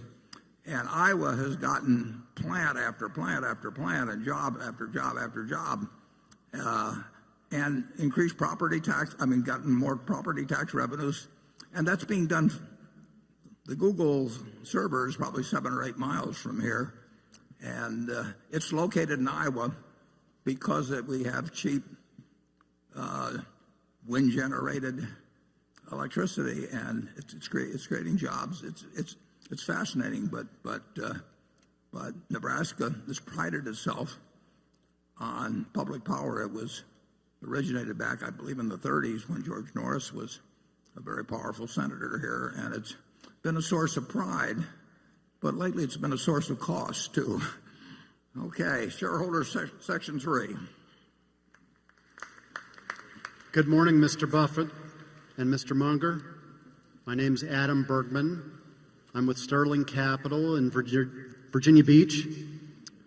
In your 2008 shareholder letter, you said, derivatives are dangerous. They have made it almost impossible for investors to understand and analyze our largest commercial banks and investment banks. So my question for you is, how do you analyze and value companies like Bank of America, Merrill Lynch, and other commercial banks that Berkshire has investments in relative to their significant derivative exposures? Thanks. Yeah, derivatives do complicate the problem very dramatically. Now they are moving away to being collateralized, which helps. But there's no question that if you ask me to describe the derivative position of the B of A, for example, I would know that they have done a conscientious job and worked hard at properly evaluating. But the great danger in derivatives is if there's a discontinuity. If there's not discontinuities, you probably don't have much of a problem, assuming they get marked to market and collateralized and so on. But if the system stops for a while, the system stopped after 9/11 for 3 or 4 days. It stopped at the time of World War I. They closed the New York Stock Exchange for many months. They debated closing the stock exchange very seriously the day after October 19th, 1987. And there were a lot of people that wanted to close it. And on that Tuesday morning, it looked like it was about to stop, but it continued. But if you have a major cyber, nuclear, chemical, biological attack on the country, which will certainly happen at some point, if you have a major discontinuity, then you'll have a lot of problems. But you will also, when things reopen, you will find there can be enormous gaps in things that you thought were fully protected by collateral and that sort of thing, or netting arrangements and that type of thing. So I regard very large derivative positions as dangerous. We inherited a modest-sized position at Genery, and in a benign market, we lost about $400 million just in trying to unwind it with no pressure on us whatsoever. So I do think it continues to be a danger to the system. By the way, the accountants blessed that big derivative position as being worth a lot of money. They were only off, what, many hundreds of millions. Yeah, well, Charlie found one position when he was on the audit committee at Solomon. I think it was mismarked by $20 million.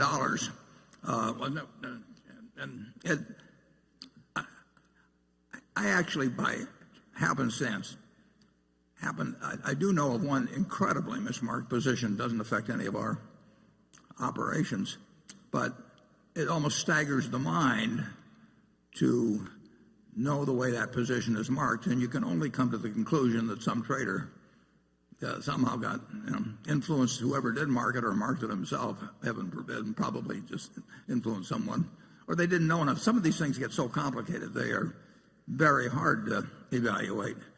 That's the kind that have the most profit in them usually, so they were quite enthusiastic about those when we were at Solomon.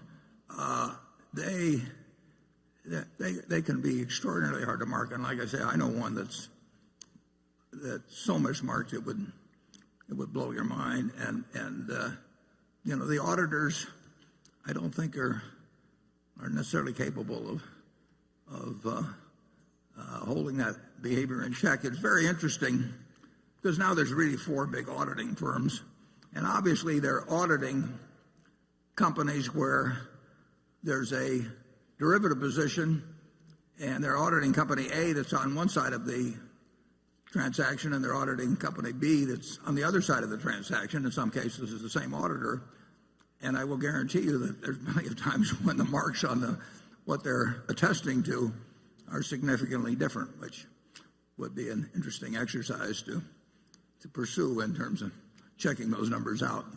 Derivatives are still dangerous in large quantities, and we would not do them on a collateralized basis, because if there was a discontinuity, I don't know exactly where we would end up, and I'm never going to get us in a position where we could have money demanded of us and not be able to fulfill it with ease and with me sleeping well. So we won't engage in it. We've got some in runoff that so far we've made money and had the use of money for a decade or more. I mean, it's been very attractive for us, but that does not entice me at all into doing any derivative transactions that would involve collateral, and collateral is not required. It's still a potential a time bomb in the system. Anything where discontinuities, and basically that means closing up, stopping trading markets from functioning. Anything where discontinuities can exist can be real poison in markets. Kuwait some years ago went to a very delayed system on settlement of stock purchases, so that you didn't have to settle up for 6 months or thereabouts. And it caused all kinds of problems because, you've got an IOU from somebody for 6 months, and if you got zillions of those, a lot of trouble can ensue. So I agree with your general caution. I'm not in the least troubled by our Bank of America investment, nor our Wells Fargo. We added to Wells Fargo, and our Bank of America position right now is a preferred stock, but we're very likely to exercise the warrants on that. On the other hand, there are a great number of banks in the world. If you take the 50 largest banks in the world, we wouldn't even think about probably 45 of them. Wouldn't you say that, Charlie? Well, we're in the awkward position where I think we'll probably make about $20 billion out of derivatives and just those few contracts that you and Ajit did years ago. All that said, we're different from the banks. We would really prefer it if those derivatives had been illegal for us to buy. It would have been better for our country. Carol?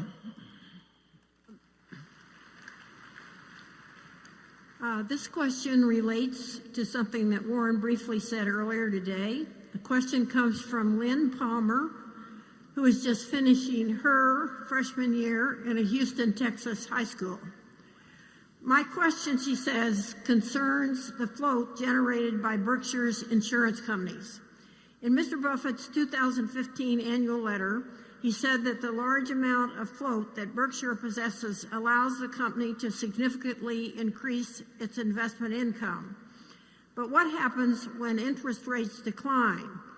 If the U.S. were to implement negative interest rates in the same way that the Eurozone and Japan have done, how would Berkshire be affected?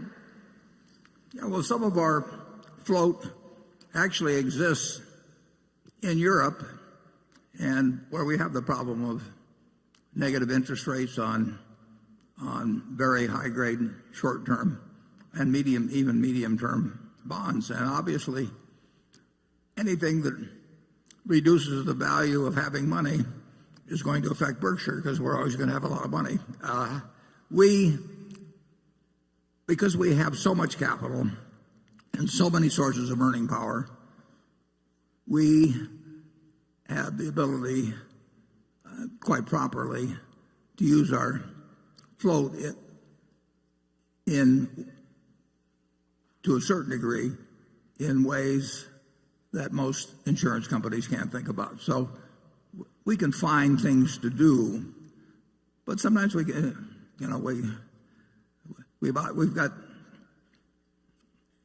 50-odd billion of short-term government securities now, and we're going to get another 8.3 billion in all likelihood early in June when our Kraft Heinz preferred is called. So we'll be back over 60 billion again very soon. And so we've got 60 billion out that's out at, say, 1/4%. Well, the difference between 1/4% and minus 1/4%, is not that great. I mean, it's almost as painful to have 60 million out at 1/4% as to have it out at a negative rate. Float is not worth as much to insurance companies now as it was 10 years ago or 15 years ago, and that's true at Berkshire. I think it's worth considerably more to us than it is to the typical insurance company because I think we have a broader range of options as to what to do with it.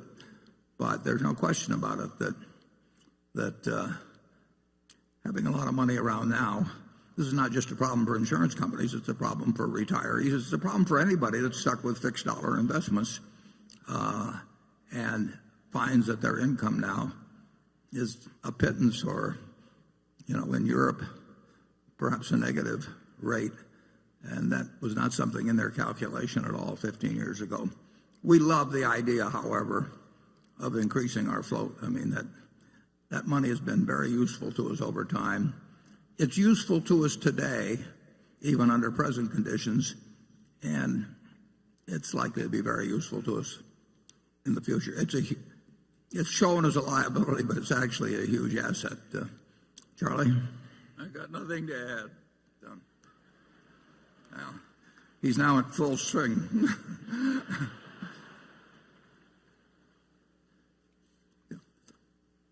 Jonathan.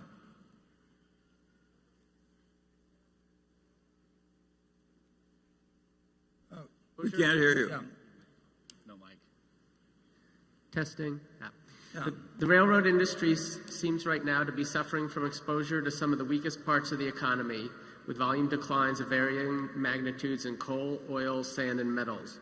Even intermodal, usually a steady source of growth, has been relatively weak of late. How much of the weakness is cyclical? How much is secular? In the last 15 months, the other Western railroads' market capitalization is down by 35% as projections of future growth have come down. Is your estimate of BNSF's intrinsic value down by a material amount during this same period, or is your view of the value of BNSF's irreplaceable network unaffected by these short-term wiggles? Well, I would certainly the decline in coal, which is a very important commodity, is about 20% of revenues. That's secular. Now, there's other factors that may cause the line of decline to jiggle around. We had a very mild winter, and we went into the winter with utilities carrying unusual amounts of coal. And ironically, part of the reason was that our service the year before had been bad, and they'd gotten low on coal, so then they compensated by bringing in more than they needed just to catch up. And because the weather was mild, electricity use was poor in the wintertime. And so they continue at this point to have considerably more coal on hand than they would like. So they are not only, they're trying to underorder what they will be using, and that has a little effect. But the decline in coal, for sure, is secular. And at 20% of revenues, that's a significant factor. But, and it's true that the market generally got very enthused about railroad stocks a year or two ago, so they sold up a lot, and now that people have seen that car loadings are down and earnings are down in some places, that equity valuations have come down. We love the fact we own BNSF. We think we bought it at an attractive price. We'd love to be able to buy a second thing exactly like it at that price. We'd do it in a second. We'd even pay a little bit more probably. But we don't mark up and down our wholly owned businesses based on stock market valuations. Obviously, stock market valuations are some factor in our thinking, but we are not marking our wholly owned businesses to market because we're going to hold them forever. And we regard the BNSF as a very good business to hold forever. But it will lose coal volume, and it may lose in other areas, but it'll gain in other areas. It's a terrific and valuable asset, and it will earn a lot of money this year, but it won't earn as much money as it earned last year. Charlie? I got nothing to add. Okay, Station 4. Hi, Warren and Charlie. Great to see you. This is Cora and Dan Chen from Talgard Investments of Los Angeles. This annual meeting reminds me of the magical world of Hogwarts, of Harry Potter. This arena is our Hogwarts. Warren, you are our headmaster and Professor Dumbledore. I haven't read Harry Potter, but I'll take it as a compliment. Charlie's our headmaster Snape, direct and full of integrity. The magic of long-term, concentrated value investing is real, yet similar to Harry Potter, the rest of the world doesn't believe we exist. Your letter to me has changed my life, and your Secret Millionaires Club has changed my children's life. They go to class chatting about investing. My question is for my children watching at home today and the children in the audience. How should they look at stocks when every day in the media they see companies that have never made a dime in their life go IPO, they're dilutive, and they see a lot of a very short-term spin. The cycle is getting shorter and shorter. How should they view stocks, and what's your message for them? Finally, Cora and I would love to thank you in person and shake your hand personally today. I'll repeat what I said last year. Thank you for setting the seeds for my generation to sit under shade, and for my children's generation to sit under shade with the Secret Millionaires Club. I truly walk amongst giants. Thank you. Would you mind repeating the whole thing?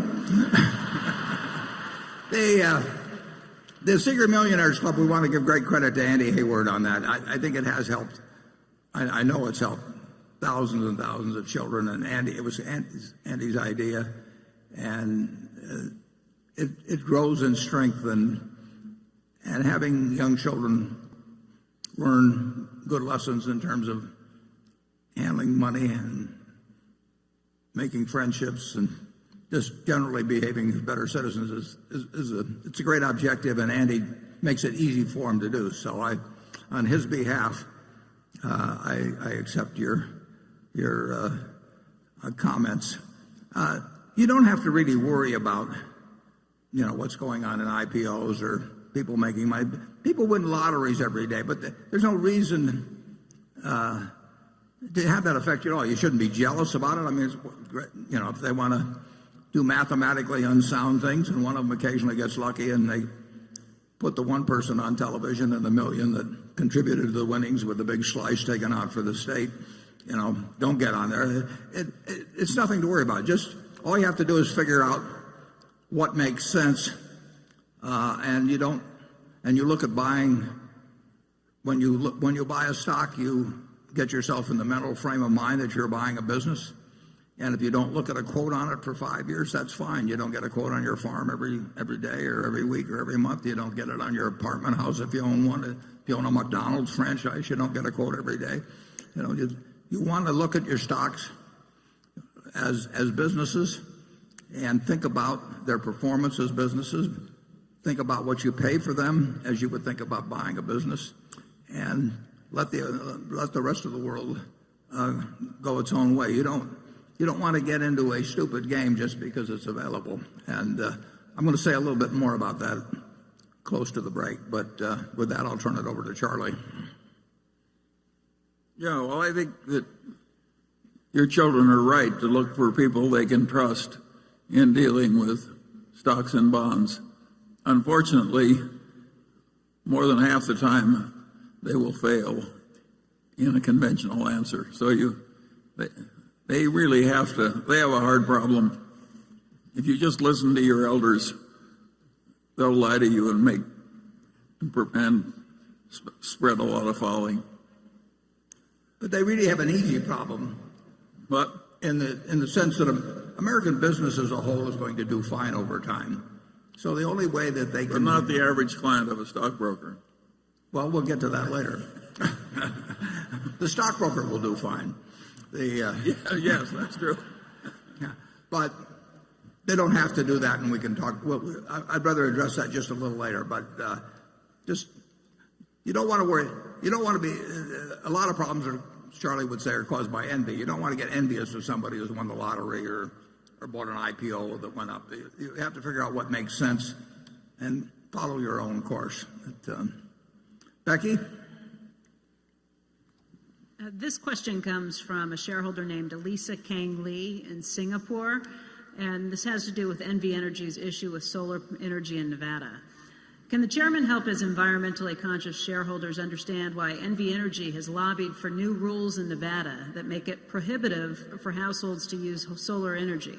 Is there a good reason that we haven't yet heard about? And can the chairman or vice chairman share their views on whether there's a need to implement an environmental, social, and governance policy on Berkshire investments going forward? I understand that Berkshire Hathaway typically lets the underlying operating companies and CEOs manage their own policies autonomously, but should Berkshire's board influence better environmental protection policies going forward? Well, the public utility and the pricing policies, everything of in Nevada as well as other places, but they're determined by a public utility commission. So there are, I believe, 3 commissioners that decide what's proper. The situation in Nevada is that in terms of rooftop power was that for the last few years, if you had a solar project on your roof, you could sell back excess power you generated to the grid at a price that was far, far, far above what we as a utility could buy it for elsewhere. So you could sell it back, we'll say, at roughly 10 cents a kilowatt hour, and about 17,000, maybe a few more now, about 17,000 people had rooftop installations. Now there were federal credits involved, but those usually got sold to other people in terms of tax credits. So they were being subsidized by the federal government, and that encouraged solar generation, as it's encouraged us to do solar generation and wind generation as well. But the people who had these 17,000 rooftop installations were selling back to the grid at 10 cents roughly a kilowatt hour energy we could purchase or produce either, but purchase elsewhere too, for 3.5 cents or thereabouts. So 99% of our consumers were being asked to subsidize the 1% that had solar units by paying them a triple the market price, basically, of what we could otherwise buy electricity to sell to the 99%. So then it's just a question of whether you wish to have the 99% subsidize the 1%. And the Public Utility Commission in Nevada, they had originally let this small amount of rooftop solar generation be allowed as an experiment with this roughly 10 cent rebate. And they decided that they did not believe that the 99% should be subsidizing the 1%. There's no question that for solar to be competitive, just like wind, it needs subsidization. The costs are not yet at a level where it becomes competitive with natural gas, for example. And who pays the subsidy gets to be a real question if you want to encourage people to use renewables. And in general, the federal government has done it through tax subsidies, which mean taxpayers generally throughout the country subsidize it. And the Public Utility Commission in Nevada decided, after seeing this experiment, they decided that it was not right for well over a million customers to be buying electricity at a price that subsidized these 17,000 people and therefore increased the prices of electricity for the million.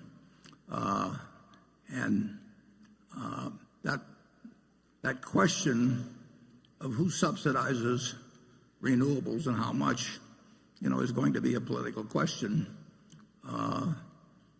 for a long time to come. And I personally think that if society is the one that's benefiting from the lack of reduction of greenhouse gases, that society should pick up the tab. And I don't think that somebody sitting in a house in some place in Nevada, we'll call it Las Vegas, but it could be other cities because we serve most of Nevada, should be picking up the subsidy for their neighbor. And the Public Utility Commission agrees with that. I think we have Greg Abel here, who NB Energy is a subsidiary of Mid-American, of Berkshire Hathaway Energy. Greg, was there anything you want to add? Could we get a spotlight down here? Maybe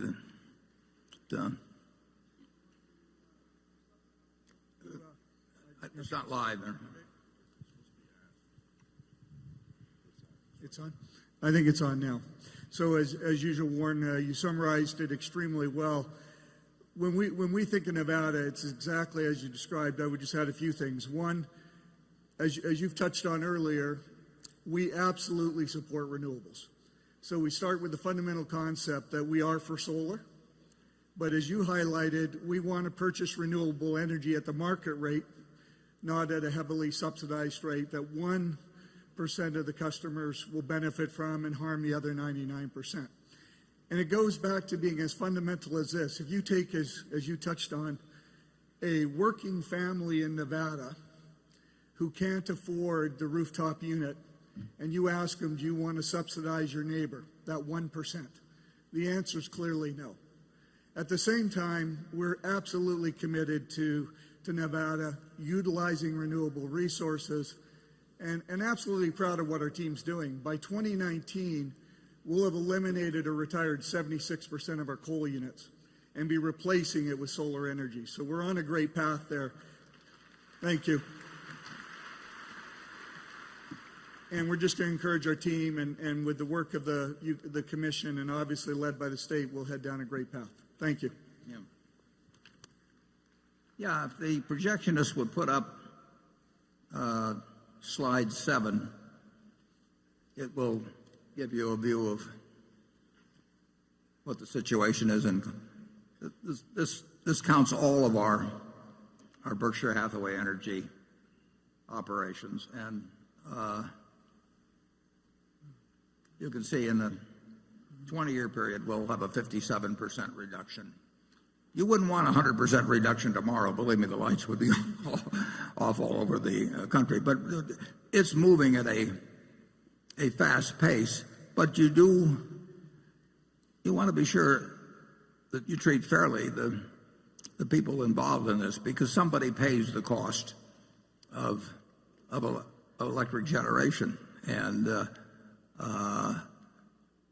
I do think that if you're doing something that's to benefit the planet, and it's important that it be done, but that you have the cost be assessed for that, not on a specific person who's having trouble perhaps meeting ends meet in their job. And obviously, if you got over 1 million customers in Nevada, a lot of them are struggling. A lot of them are doing fine, too. But they are not the ones, in my view, to subsidize the person who could afford to put the solar unit in. Okay. Cliff? Over the past year, we've learned, perhaps I've learned, that Berkshire's results are more influenced by oil markets than I previously appreciated. Revenues at the railway company and some of Berkshire's manufacturing businesses were negatively impacted, and arguably low gas prices hurt GEICO's loss ratio. Yet during this year, Berkshire invested in Phillips 66, Kinder Morgan, and even PCP has revenues associated with the oil and gas industries.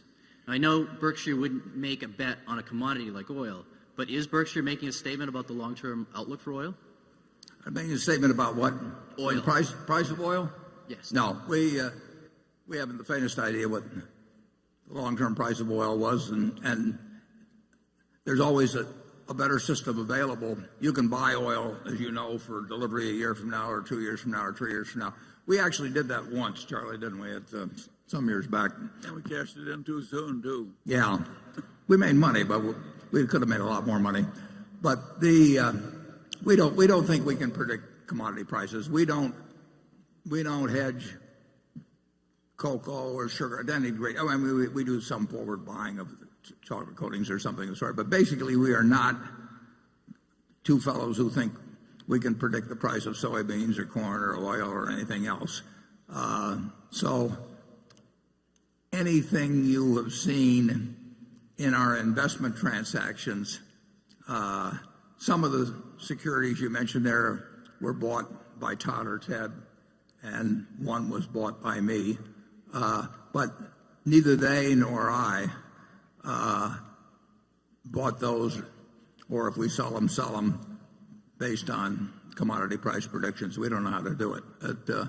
And we're thinking about other things when we make those decisions. Charlie? I'm even more ignorant than you are. Yeah, that'd be hard to beat. Okay. I think that's the first time I've heard him say that. It has a nice ring to it. Okay, station 5. Hi, Warren. Hi, Charlie. Hi. I'm Ken Martin. I'm an MBA student from the Tuck School at Dartmouth. My question is about college tuition and the problem of rising student debt balances. In the past, prominent philanthropists have founded institutions that are now prominent research universities in our country.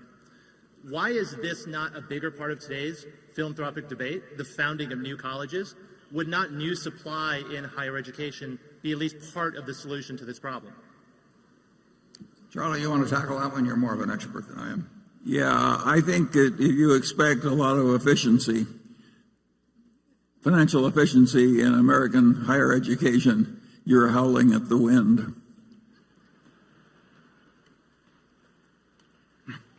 Well, I think he's also talking about just more philanthropy delivered there. Am I right? Or want to give him the light back on there? Yeah, that's right. What's the question again? The question about is maybe whether more philanthropy ought to be devoted to that relatively because of the cost. But well, I do a lot more than Warren does in this field, and I'm frequently disappointed. But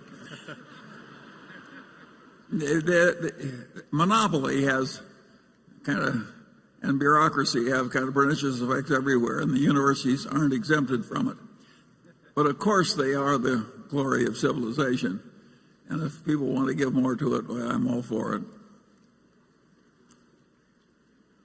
yeah, you've got the option of very good state schools, and we spend a lot of money on education in this country. If you take kindergarten through 12. It's interesting. People talk about entitlements in this country. It's terrible. We have all these entitlements for Social Security and everything. We have entitlements for the young. We spend $600 billion a year educating 50 million kids in the public schools between kindergarten and 12th grade. And just think of what that is as an entitlement. Nobody ever seems to bring that up. But it's a huge, and I believe in it, obviously. But the people in their working ages, generally speaking, I think in a rich society have an obligation to both the young and the old. And based on the amount we spend, if we have problems with our school system, it's not because we're cheap. There are other problems that contribute to it. In terms of the money we put out, we're right up there. But I was the trustee of a college that saw the endowment go from $8 million to over $1 billion. And I didn't see the tuition come down. And I didn't see the number of students go up. Nothing went up, except the professors' salaries. Yeah. From $8 million to $1 billion. I mean, and very, very decent people running the place. But when you read the figures on endowment of the big schools, and some of them have really gotten up into big numbers, the main objective of the people running the endowment is have the endowment grow larger. And that will be ever thus. That is the way humans operate. You have any more comments on that, Charlie? You've seen a lot. I've made all the enemies I can afford at the moment. Okay.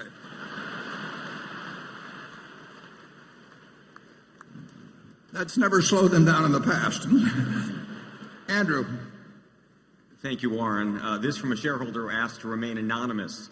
If Donald Trump becomes the President of the United States, and recognizing your public criticism of him and your public support for Hillary Clinton, what specific risks, regulatory, policy, or otherwise, do you foresee for Berkshire Hathaway's portfolio of businesses? That won't be the main problem.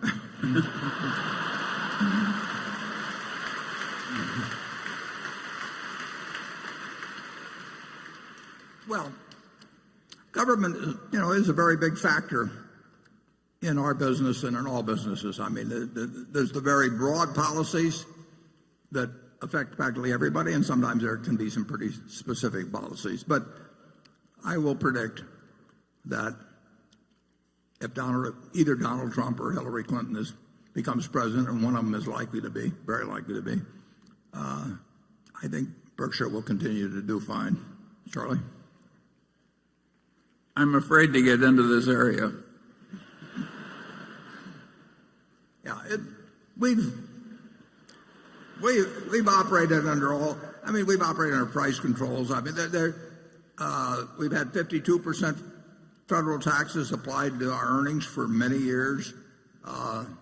They were higher at other times, but we've had regulations come along, and in the end, business in this country has done extraordinarily well for a couple of hundred years, and it is adapted to the society, and the society is adapted to business.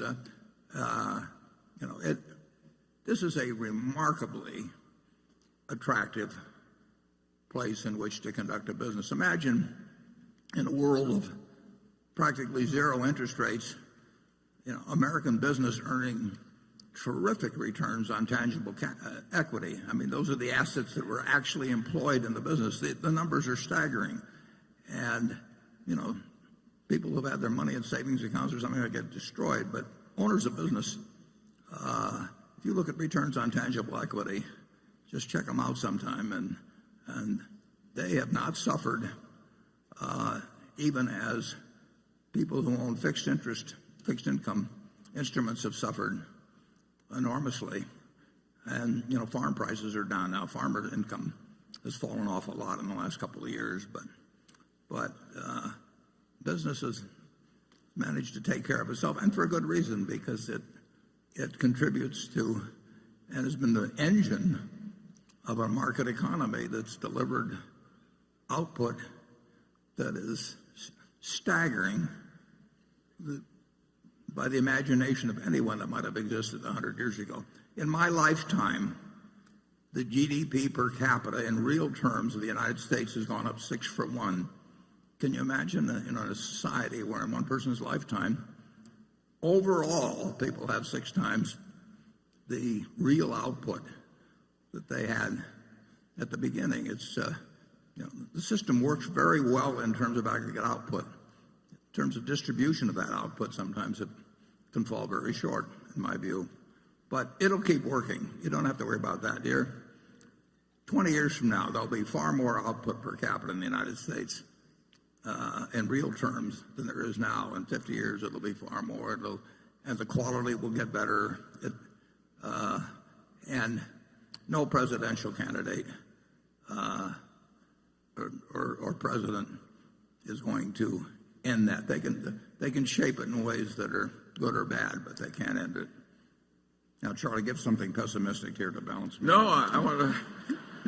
I want to say something optimistic, and I think that the GDP figures greatly understate the real advantage that our system has given our citizens.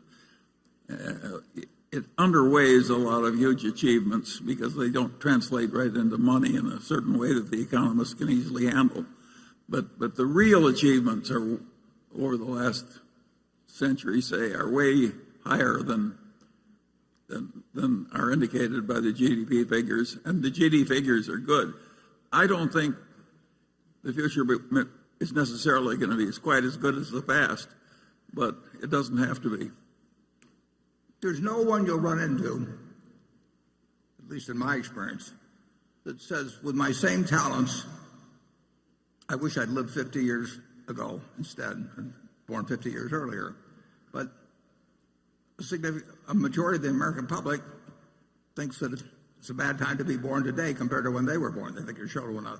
They're wrong. I mean, it's the pace of innovation. Just think how different you're living compared to 20 years ago in terms of what you do with your time. Now, a lot of people may condemn it or something of the sort, but you're making free choices that were not available to you 20 years ago, and you're making them in a different direction. And I'm still staying with the landline, but you people are way ahead of me.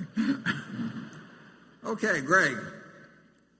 Warren, late last year we saw Canadian Pacific make a hostile bid for Norfolk Southern, a combination that would have linked Canada's second largest carrier with one of the two largest railroads in the eastern U.S. This move led to a largely negative reaction from not only Norfolk Southern, but from federal and state lawmakers, shippers, and other railroad operators, even though a formal evaluation process hadn't even begun with the U.S. Surface Transportation Board. Canadian Pacific eventually backed down. Looking back to 1999, when the Transportation Board blocked a proposed merger between BNSF and Canadian National, the attitude was that any additional mergers amongst railroads would have to be accretive to competition.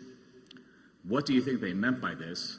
And if one believes that the hookup of one of the two major western railroads with one of the two eastern railroads would not alter the current landscape, where most shippers have just two choices amongst the large railroads operating in the region, and could actually generate efficiencies and cost savings that could be passed along to customers, how does a combination of someone like BNSF with Norfolk Southern or CSX not satisfy their goal? I think now there's, and Matt Rose, is he here? He can probably answer that, some of that better than I can, certainly. He can answer all of it better than I can. There's Matt, yeah. Yeah, so the statement is actually right. Back in 1999, we had a failed merger with Canadian National. New rules were put in place by our regulator, a little group called the STB. And what they said was that the public litmus test for the next merger would have to be different. And at that point in time, we didn't really think that a large merger was possible. And so when Canadian Pacific announced their merger of the Norfolk Southern, when we think about our four constituencies, and those four are our customers, the labor groups, the communities in which we serve, and shareholders, which our shareholder, of course, is BRK, we didn't see any interest in the final round of these mergers occurring outside of the shareholder community. And so our position was simply to say, if the rest of the shipping community believes that we ought to see this final round, that's fine. We'll participate, but we don't see it occurring right now. We do believe that when that final round occurs, there will be great efficiencies made for shippers and communities. But right now, we don't see the dynamics in place. So what are those dynamics? It'll be as the country continues to grow in population from where we are today, 315 million people, to say 320, 330, 350. Transportation becomes more scarce, and the railroads will need to do more. And that's really when we think the next round will occur. Okay, Station 6.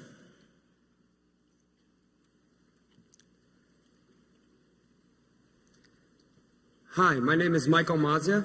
I'm from Brooklyn, New York, and I'll be starting at Wharton Business School in the fall. In an interview with Bloomberg Markets recently, Jamie Dimon defended the role banks play in financial markets, saying banks aren't markets. The market is amoral. You're a trade to the market. A bank is a relationship. But banks, namely investment banks, have struggled as regulators have favored market-based solutions, and many of those relationships investment banks have worked so hard for have proven to be less lucrative, especially compared to the growing fixed costs of supporting them. As it relates to our marketable securities portfolio, how do you feel about the investment banking component, particularly as Wells moves into that space? Would you feel differently if the cost basis was higher? And Warren, Charlie, thank you so much for doing this every year. Thank you. Charlie, I didn't totally get that, but does he feel the investment banking firms are being disadvantaged?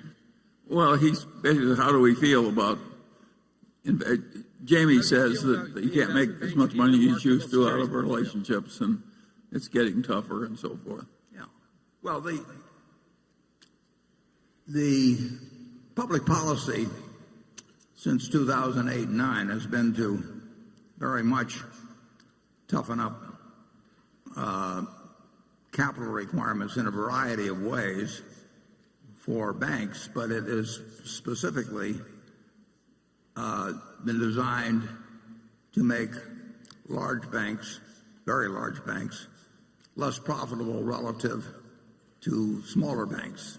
And you do that by increasing capital requirements. So you can change the math of banking and the attractiveness of banking totally by capital requirements. Obviously, if you said every bank had to be 100% equity, it would be a terrible business. You couldn't possibly earn any money that was significant on capital. And if you let people operate with 1% capital ratios, they can make a lot of money, and they will cause the system all kinds of trouble. So since 2009, the rules have been tilted against the larger banks by primarily through capital requirements. And that just means returns on equity go down, but returns on equity were awfully high prior to that. So it hasn't turned it into a bad business. It's turned it into a less attractive business than earlier. And that some of the investment banks operate as bank holding companies still, and they've been affected by those capital requirements too. I'm not sure getting 100% to your question, so I invite you to give me a follow-up if you'd like on that. In the marketable securities portfolio, do you feel good about the going forward prospects of the investment banking companies, especially as Wells Fargo moves into that business? Well, Wells Fargo has an investment banking aspect to it that primarily came in through Wachovia, and it's not insignificant, but our ownership of Wells Fargo, which is very large, it's our largest single marketable security. I'm not counting Kraft Heinz, which is about the same size, because in that situation we're in a control position. But it's the largest non-control situation that we have at Wells Fargo, and that's by intent. I like it extremely well compared to other securities, not because it has the most upside, but I feel that weighted for upside and downside that it's. But it's not the investment banking that charms you in Wells Fargo. It's the general banking that. Yeah, no, it isn't that big a deal, and that's not what attracts us. We think Wells Fargo is a very well-run bank, but we didn't make any decision to buy a single share based on the fact they were going to be more in the investment banking business because of the Wachovia acquisition. They've got a lot of sources of income. They've got a huge base of very cheap money, but unfortunately they've got it out at very cheap rates on the other side now. But spreads will probably work in their advantage eventually. And we think it's a very well-run bank. Investment banking business, Charlie and I are probably a little affected by the experience we had in running one for a short period of time. It's not been something we invested in significantly. We obviously made a major investment in Goldman Sachs, and we continue to hold shares that came out of the warrants that we received when we made the investment in 2008. But I can't recall us making a investment banking purchase, a marketable security involving an investment bank for a long time. Can you, Charlie? No, I think generally we fear the genre more than we love it. Carol? In the conclusion of the book, Dear Chairman, which you recommend in this year's annual letter, a new book you recommend, the author argues that, quote, the life's work of great investors is inevitably reabsorbed into the industrial complex with little acknowledgement of their accomplishments. He then argues that Berkshire Hathaway will eventually be targeted by activist investors if it trades at too sharp a discount to intrinsic value. Do you agree with this assessment, and have you considered installing corporate defenses that might prevent future generations of activists from trying to break up Berkshire Hathaway? Yeah, I used to worry more about that than I do now. Partly, size is one factor.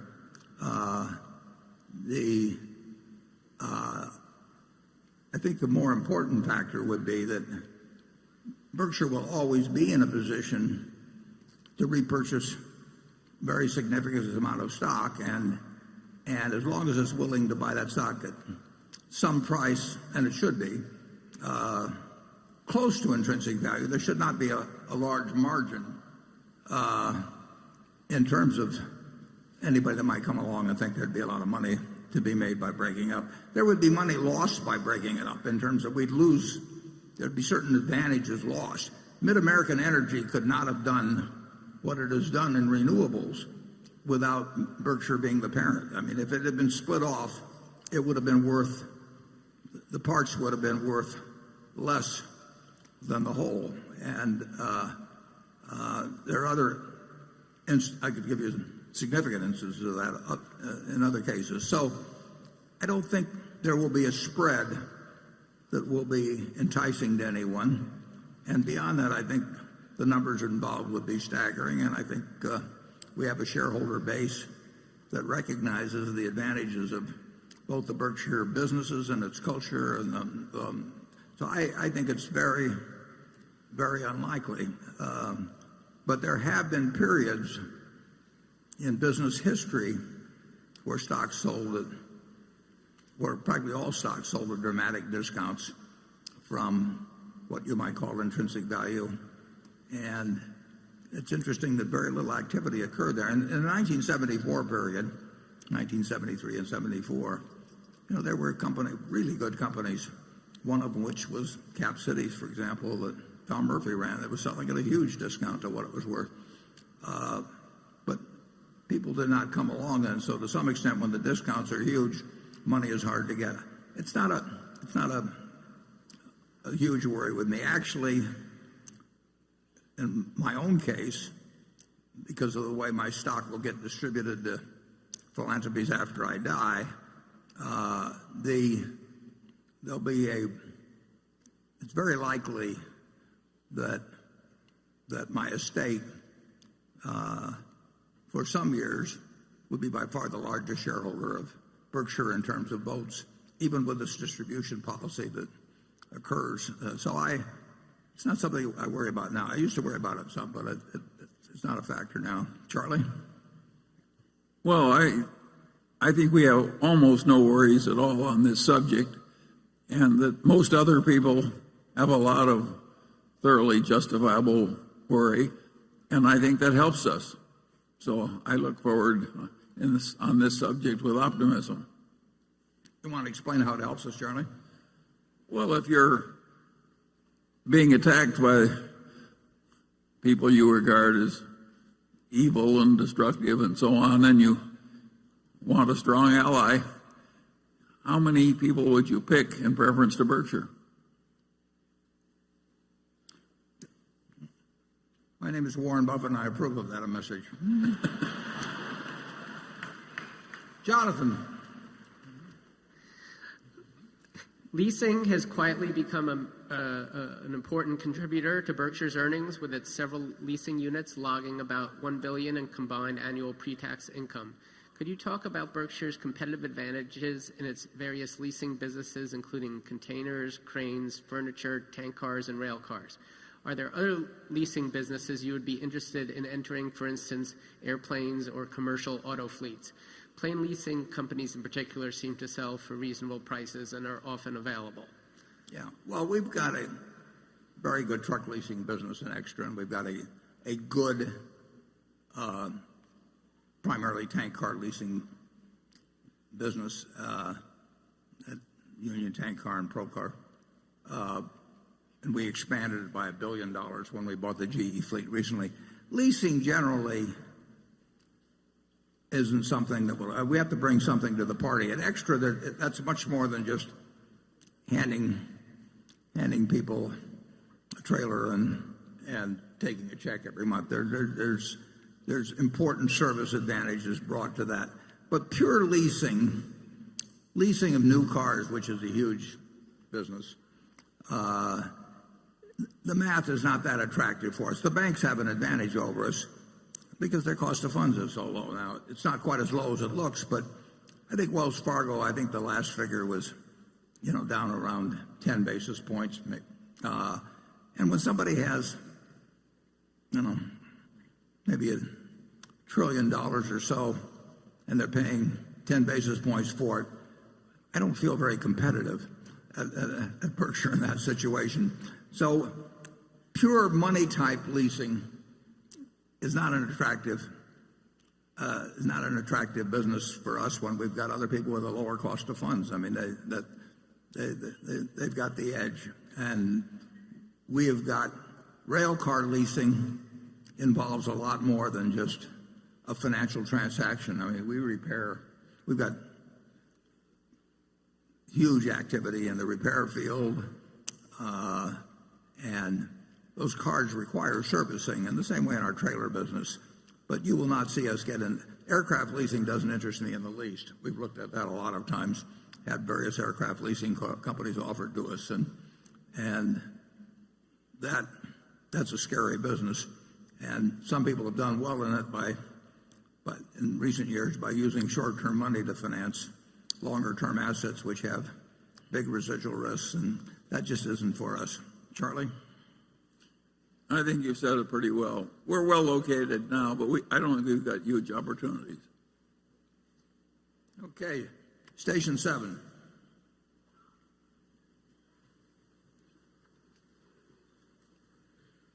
Good morning, Warren and Charlie. I am Vandermeer Say from the Philippines.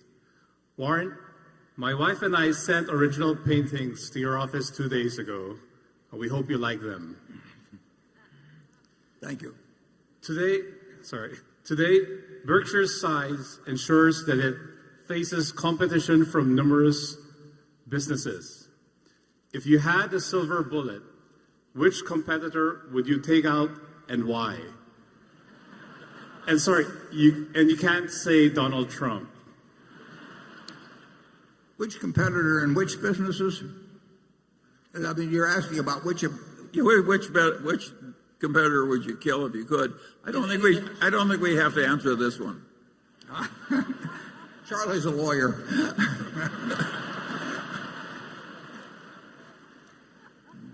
But I've thought about the question.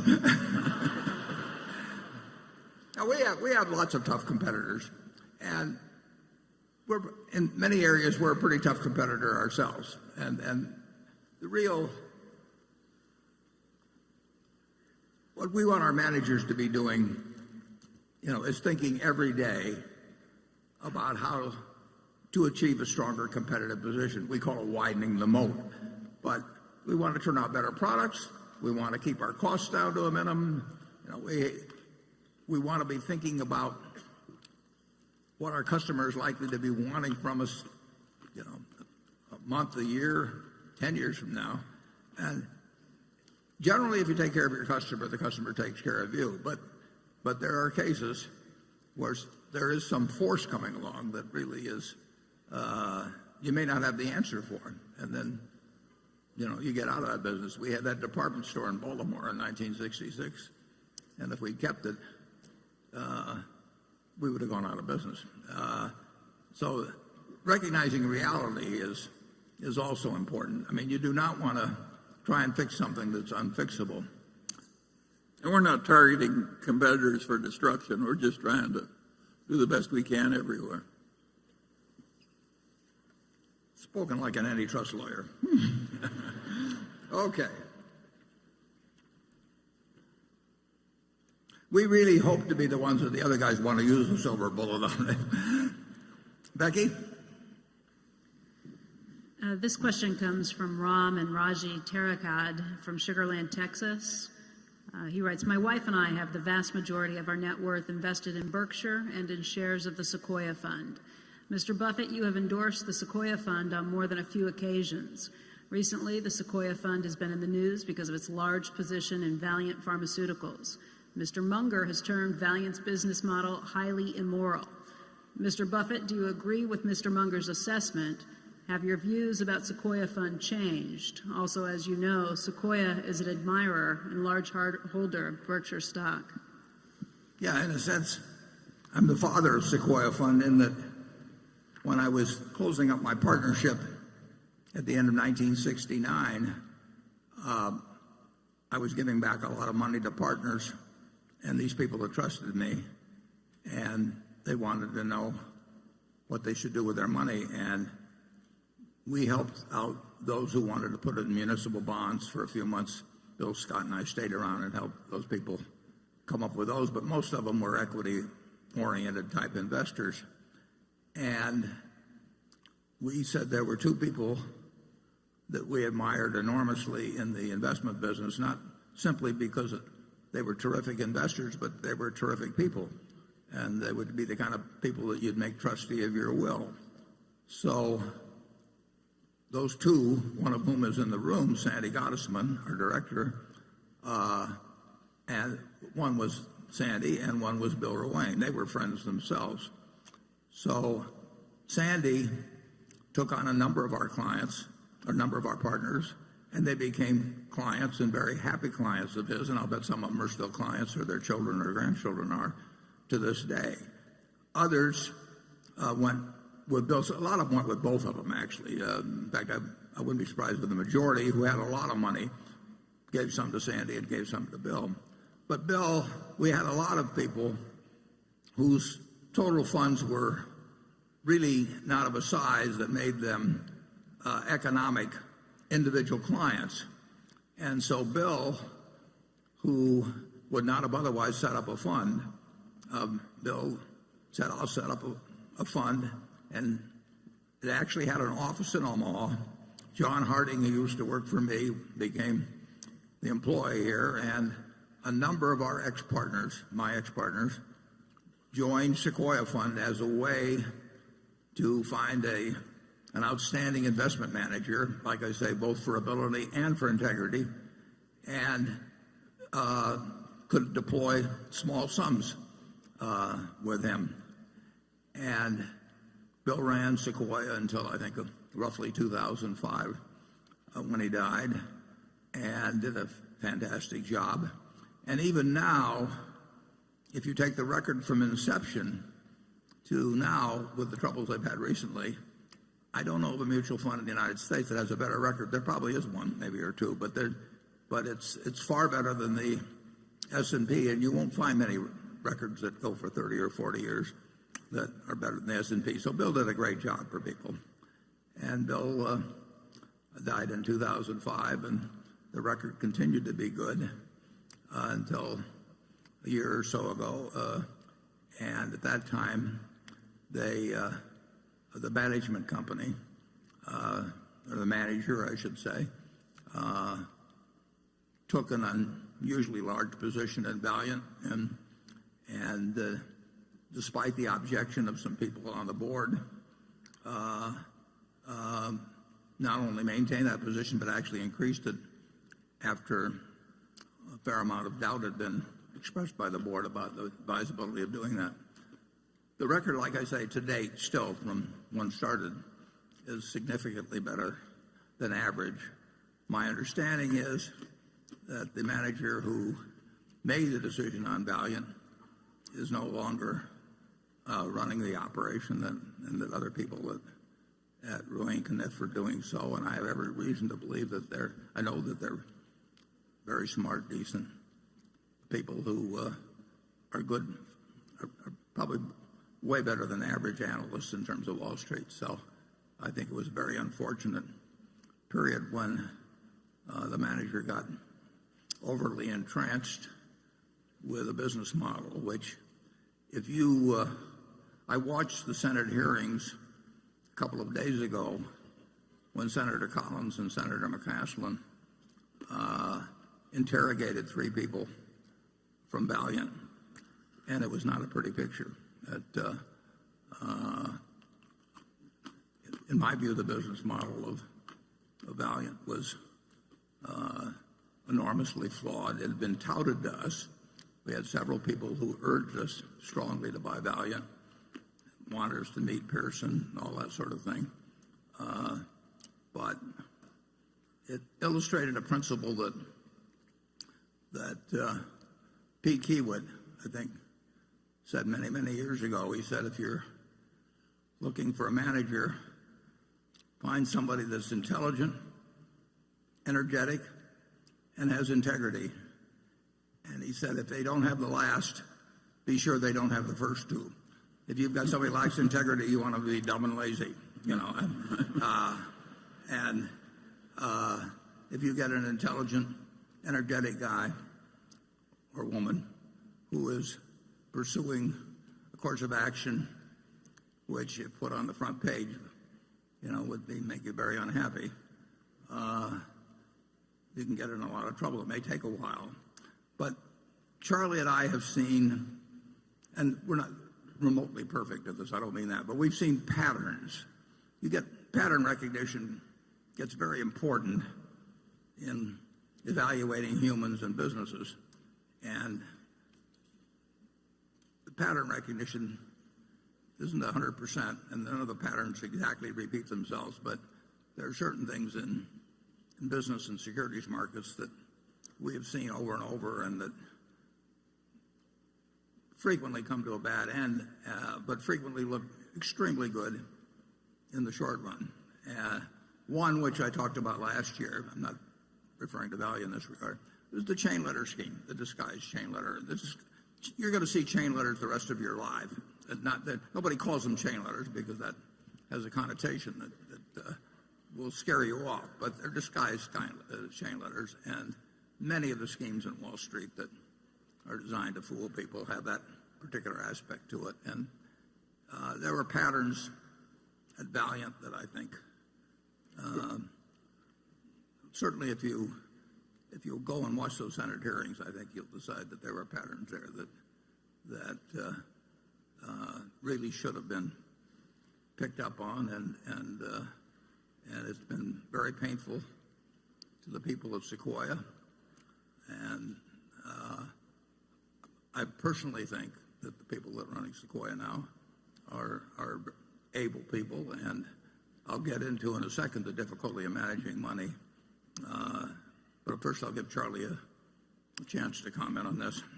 Well, I totally agree with you that Sequoia, as reconstituted, is a reputable investment fund, and that the manager, as reconstituted, is a reputable investment advisor. And I've got quite a few friends and clients that use Roy and Kniff, and I've advised them to stay with the place as reconstituted. And I believe you've done the same thing, haven't you? Right. So we trust, we think the whole thing is fixed. Now, Valiant, of course, was a sewer, and those who created it deserve all the opprobrium that they got.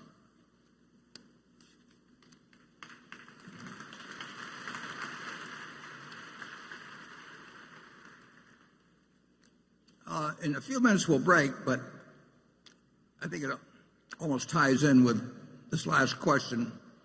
If we could put slide 3 up. I promised, some years ago I made a wager, and I promised to report before the lunch how the wager was coming out.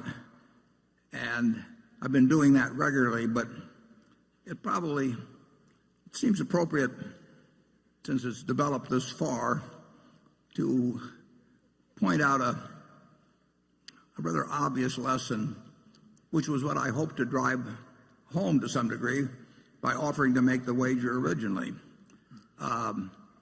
Incidentally, when I offered to make the wager, namely that somebody could pick out 5 hedge funds and I would take the unmanaged S&P index used by Vanguard Fund, and I would bet that over a 10-year period that the unmanaged index would beat these 5 funds that were all being managed, presumably. They could pick any 5 funds that were managed by people who were charging incredible sums to people because of their supposed expertise.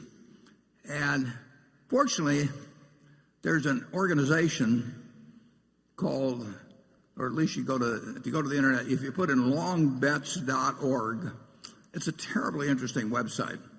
You can have a lot of fun with it because people take the opposite side of various propositions that have a long tail to them and make bets as to the outcome, and then they both give each side gives their reasons. And you can go to that website and you can find bets about, whether what population will be doing 15 years from now, or all kinds of things. And our bet became quite famous on there.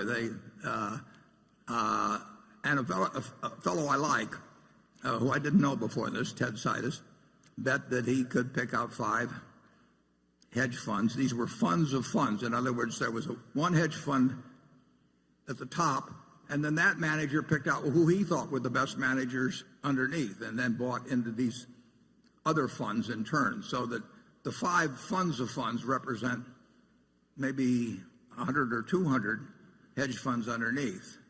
Now, bear in mind that the hedge fund, the fellow making the bet, was picking out funds where the manager on top was getting paid perhaps 0.5% a year, plus a cut of the profits, for merely picking out who he thought were the best managers underneath, who in turn were getting paid maybe 1.5 or 2%, plus a cut of the funds on profits. But certainly the guy at the top was incentivized to try and pick out great funds, and at the next level, those people were presumably incentivized too. So the result is, after 8 years and several hundred hedge fund managers being involved, is that now the totally unmanaged fund by Vanguard, with very, very, very minimal costs, is now 40-some points ahead of the group of hedge funds. Now, that may sound like a terrible result for the hedge funds, but it's not a terrible result for the hedge fund managers. These managers, you've got this top-level manager that's charging probably 0.5%. I don't know that for sure. And down below, you've got managers that are probably charging 1.5 to 2%. So if you have a couple percentage points sliced off every year, that is a lot of money. We have 2 managers at Berkshire that each managed $9 billion for us. They both ran hedge funds before. If they had a 2 and 20 arrangement with Berkshire, which is not uncommon in the hedge fund world, they would be getting $180 million each, merely for breathing annually. It's a compensation scheme that is unbelievable to me. And that's one reason I made this bet. But what I'd like you to do is for a moment imagine that in this room we have you people own all of America. That all the stocks in America are owned by this group. You are the Berkshire 18,000 or whatever it is that have somehow managed to accumulate all the wealth in the country. And let's assume we just divide it down the middle. And on this side, we put half the people, half of all the investment capital in the world, and that capital is what a certain presidential candidate might call low energy. In fact, they have no energy at all.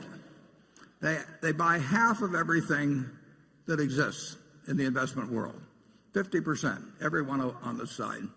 And so now half of it is owned by these no energy people. They don't look at stock prices. They don't turn on business channels. They don't read the Wall Street Journal. They don't do anything. They are a slovenly group that just sits for year after year after year owning half of the country, half of America's business. Now, what's their result going to be? Their result is going to be exactly average as how American business does, because they own half of all of it. They have no expenses, no nothing. Now, what's going to happen with the other half? The other half are what we call the hyperactives. And the hyperactives, their gross result is also going to be a half, right? They can't, the whole has to be the sum of the parts here, and this group by definition can't change from its half of the ultimate investment results. This half is going to have the same gross results. They're going to have the same results as the no energy people, and they're also going to have terrific expenses because they're all going to be moving around, hiring hedge funds, hiring consultants, paying lots of commissions and everything. And that half as a group has to do worse than this half. The people who don't do anything have to do better than the people that are trying to do better. And that's simple. And I hoped through making this bet to actually create a little example of that. But that offer was open to anybody. And I would make incidentally the same offer now, except being around in 10 years to collect gets a little more problematic as we go through life. But it seems so elementary. But I will guarantee you that no endowment fund, no public pension fund, no extremely rich person wants to sit in that part of the auditorium. They just can't believe that because they have billions of dollars to invest, that they can't go out and hire somebody who will do better than average. I hear from them all the time. So this group over here, supposedly sophisticated people, generally richer people, hire consultants, and no consultant in the world is going to tell you just buy an S&P index fund and sit for the next 50 years. You don't get to be a consultant that way. And you certainly don't get an annual fee that way. So the consultant's got every motivation in the world to tell you, this year I think we should concentrate more on international stocks, or this year this manager's particularly good on the short side. And so they come in and they talk for hours, and you pay them a large fee, and they always suggest something other than just sitting on your rear end and participating in American business without cost. And then those consultants, after they get their fees, they in turn recommend to you other people who charge fees, which, as you can see over a period of time, cumulatively eat up capital like crazy. So I would suggest that what I felt sure, I didn't feel sure because nothing, can't tell for sure about any 10-year period, but I certainly felt very probable, or I wouldn't have stuck my neck out. It just demonstrates so dramatically. I've talked to huge pension funds, and I've taken them through the math, and when I leave, they go out and hire a bunch of consultants and pay them a lot of money. And it's just unbelievable. And the consultants always change the recommendations a little bit from year to year. They can't change them 100% because then it didn't look like they knew what they were doing the year before. So they tweak them from year to year, and they come in and they have lots of charts and PowerPoint presentations, and they recommend people who in turn are going to charge them a lot of money, and they say, well, you can only get the best talent by paying 2 and 20 or something of the sort. And the flow of money from the hyperactive to what I call the helpers is dramatic, while this group over here sits here and absolutely gets the record of American industry. So I hope you'll realize that for the population as a whole, American business has done wonderfully, and the net result of hiring professional management, is a huge minus. And at the bookstore, we have a little book called Where Are the Customer's Yachts, written by Fred Schwitt. I read it when I was about 10 years old. Been updated. It hadn't been updated, but new editions have been put out a few times, but the basic lessons are there. That lesson is told in that book from 1940. It's so obvious, and yet all the commercial push is behind telling you that you've got to think about doing something today that's different than you did yesterday. You don't have to do that. You just have to sit back and let American industry do its job for you. Charlie, do you have anything to add to my sermon? Well, you're talking to a bunch of people who have solved their problem by buying Berkshire Hathaway. That worked even better. And there have been a few of these managers who've actually succeeded. There are a few in the universities who are really good, but it's a tiny group of people. It's like looking for a needle in a haystack. And when I was given the job of naming two in 1969, I knew two. I knew a couple of others. Charlie wasn't interested in managing more money then, and my friend Walter Schloss did not scale up well, although he had a fabulous record over 45 years or thereabouts. But that was all I could come up with at that time. And fortunately, I did have a couple. And the people who went with Sequoia Fund have been well served if they stayed for the whole period. But the people, there's been far, far, far more money made by people in Wall Street through salesmanship abilities than through investment abilities. There are a few people out there that are going to have an outstanding investment record, but there are very few of them, and the people you pay to have identify them don't know how to identify them, and they do know how to sell you, and that's my message. We'll come back at 1 o'clock. Thanks.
And there you have it, Warren Buffett and Charlie Munger taking questions about Berkshire Hathaway, everything from investments in Coca-Cola, railroads, energy, derivatives, even cyber attacks. Harry Potter also got a shout out.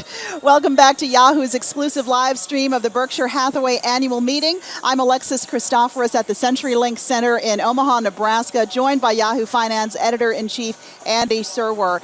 In just a second, we'll play you a highlight of the presentation. But Andy, curious just to get your takeaway from this morning's Q&A. Lots of topics were discussed for sure.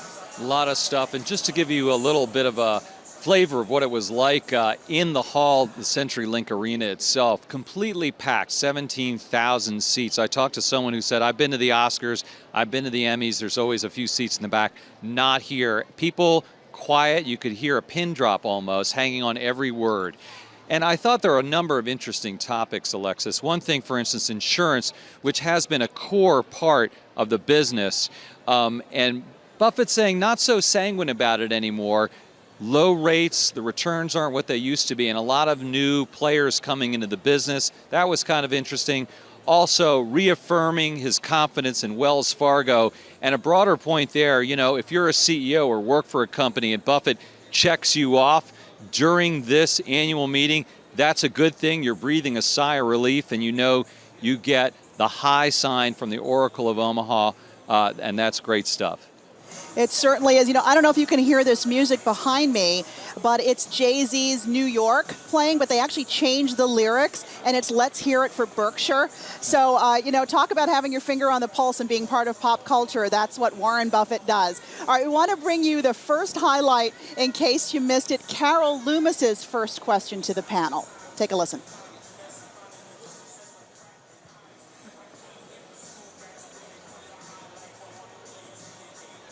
How are you doing?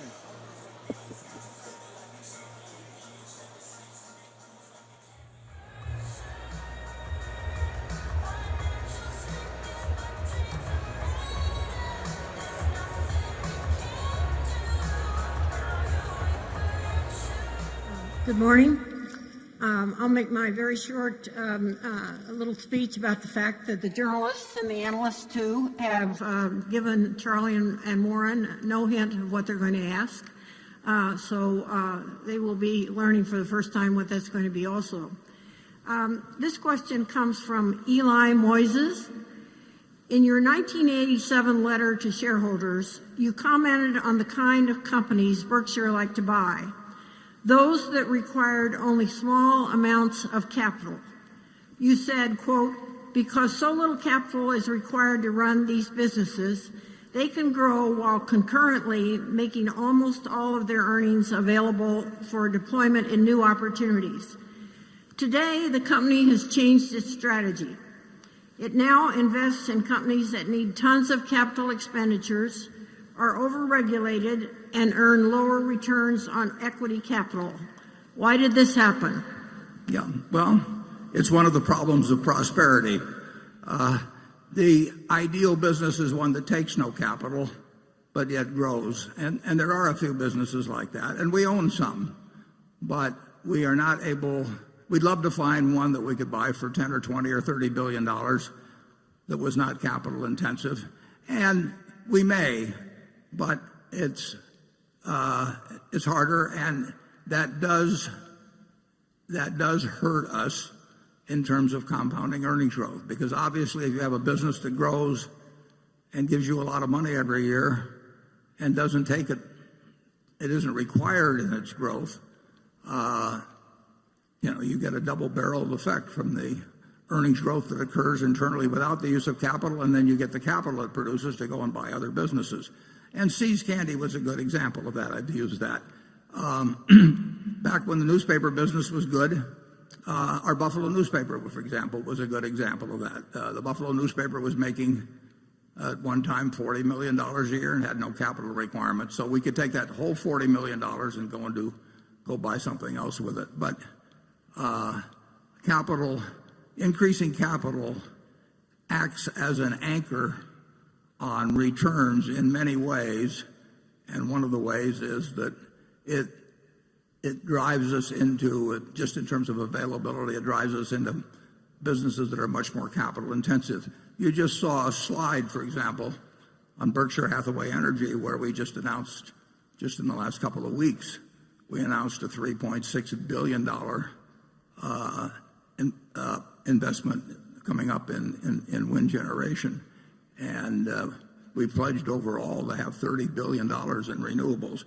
Anything that Berkshire Hathaway Energy does, anything that BNSF does, takes lots of money. We get decent returns on capital, but we don't get the extraordinary returns on capital that we've been able to get in some of the businesses we require that are not capital intensive. As I mentioned in the annual report, we have a few businesses that actually earn 100% a year on true invested capital. And clearly that's a different sort of operation than something like Berkshire Hathaway Energy, which may earn 11 or 12% on capital, and that's a very decent return, but it's a different sort of animal than the business that very low capital intensity. Charlie? Well, when our circumstances changed, we changed our minds. Slowly and reluctantly.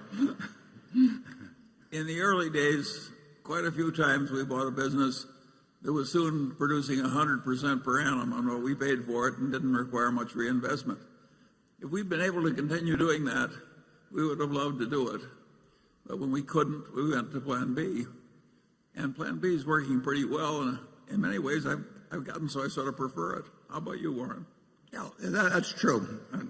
When something's forced on you, you might as well prefer it.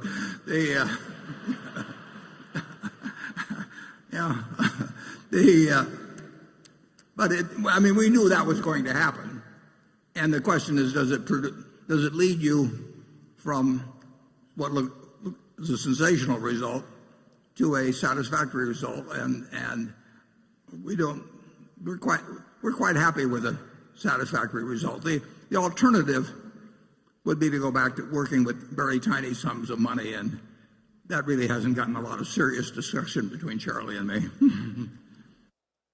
So, Andy, lots of great points made there. They talk about renewable energy and railroads, these capital-intensive businesses they're now in. But is it really partly because Berkshire Hathaway has just gotten so big, they need to start making investments like these? Yeah, that's absolutely the case. And as I mentioned earlier, the financial services businesses where you don't need a lot of capital, they're not so attractive right now. Interestingly, of course, the least capital-intensive business on the planet is software. Tech companies like Microsoft, Bill Gates' company, Warren Buffett's friend.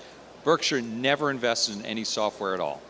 Yeah, it just doesn't seem to be his thing. Not at all. He always says invest in what you know. Maybe that's just not his thing. All right, Andy, thanks a lot. We'll check back in with you in a little bit. I want to bring in Nicole Sinclair now. And Nicole, you listened to the meeting as well, to the Q&A session. What was your take on the capital expenditure talk? Well, first of all, from a big picture perspective, it's always amazing to be at this kind of event. There was so much laughter filling the arena, a lot of energy. But really, while he did address some company-specific issues like the capital investments at BNSF Railroad, for example, Wells Fargo, some other specific business issues, he really answered a lot of broader picture questions, and that was really important. From presidential candidates to sugar, the broad economy, even drug pricing toward the end of that session. So really touching on a lot of topics there. As the business has shifted, he has a broader view. I think the big takeaway, the broad takeaway is things are tough right now, but long term, he's very optimistic, and he's really positive on the long-term future of America, and he's really been that way all along. Now, you had a special guest in the exhibition hall with you recently. We want to go back to Andy really quickly, though. Andy, we've got lots of special guests flying around here today. And Andy, you've got a special guest with you. Who have you got for us? I do. I'm here with Ron Olson, who is a real Berkshire insider. He's been a director of Berkshire Hathaway since 1997. He's a partner at Munger, Tolles, Olson, the Los Angeles law firm. That's Charlie Munger's law firm, or your law firm with Charlie. You got it. Exactly. Charlie was a founder of our law firm, but he doesn't practice with us now or for years prior. Right. So let me ask you about this morning, Ron. What do you think was sort of the most interesting takeaway? Well, I think there were a lot of interesting things. I thought the way in which Warren defended Mid-America against the charges of environmentalists that we, Mid-America, have frustrated the movement to solar by taking a position against the subsidizing of the solar homeowners in Nevada I thought it was like everything else. Warren is such a great teacher, and getting people to recognize that subsidizing 17,000 solar homeowners through the fees charged to the utility fees charged to the other 99% of the utility customers in Nevada was fundamentally wrong. And if you want to encourage the movement to renewables, it's a societal burden, and it ought to be carried by society and not by one group of customers on behalf of a small percentage of the others. So to me, I thought the way he handled that was interesting, and as always, done in a way that you learn something. Terrific. Let me ask you about Berkshire Hathaway board meetings. Sure. What are they like? What goes on behind closed doors? Is it really a democracy, or does Warren sort of dictate the terms? It's not nearly as intriguing as all of you on the outside think it is. First of all, it's fun, because anything you do with Warren Buffett is fun. Second of all, we do have important agenda that Warren does not dominate. The single most important is always having a successor in mind if tomorrow he goes out and gets hit by a bus. As you heard this morning, he plans to live to at least 100 in order to see Geico overtake State Farm in market share by the time he's 100, which he fully expects them to do. But that is an agenda that is our agenda. On top of that, he reports to us on any of the major businesses that are having any challenges. We're talking about, he wants us to understand the bad things more than he wants us to understand the good things, and that's the focus of the meetings. And yes, he has unusual, I would put it in terms of respect for a CEO, but he's earned it, deserved it, and the shareholders benefit from it. And the directors recognize that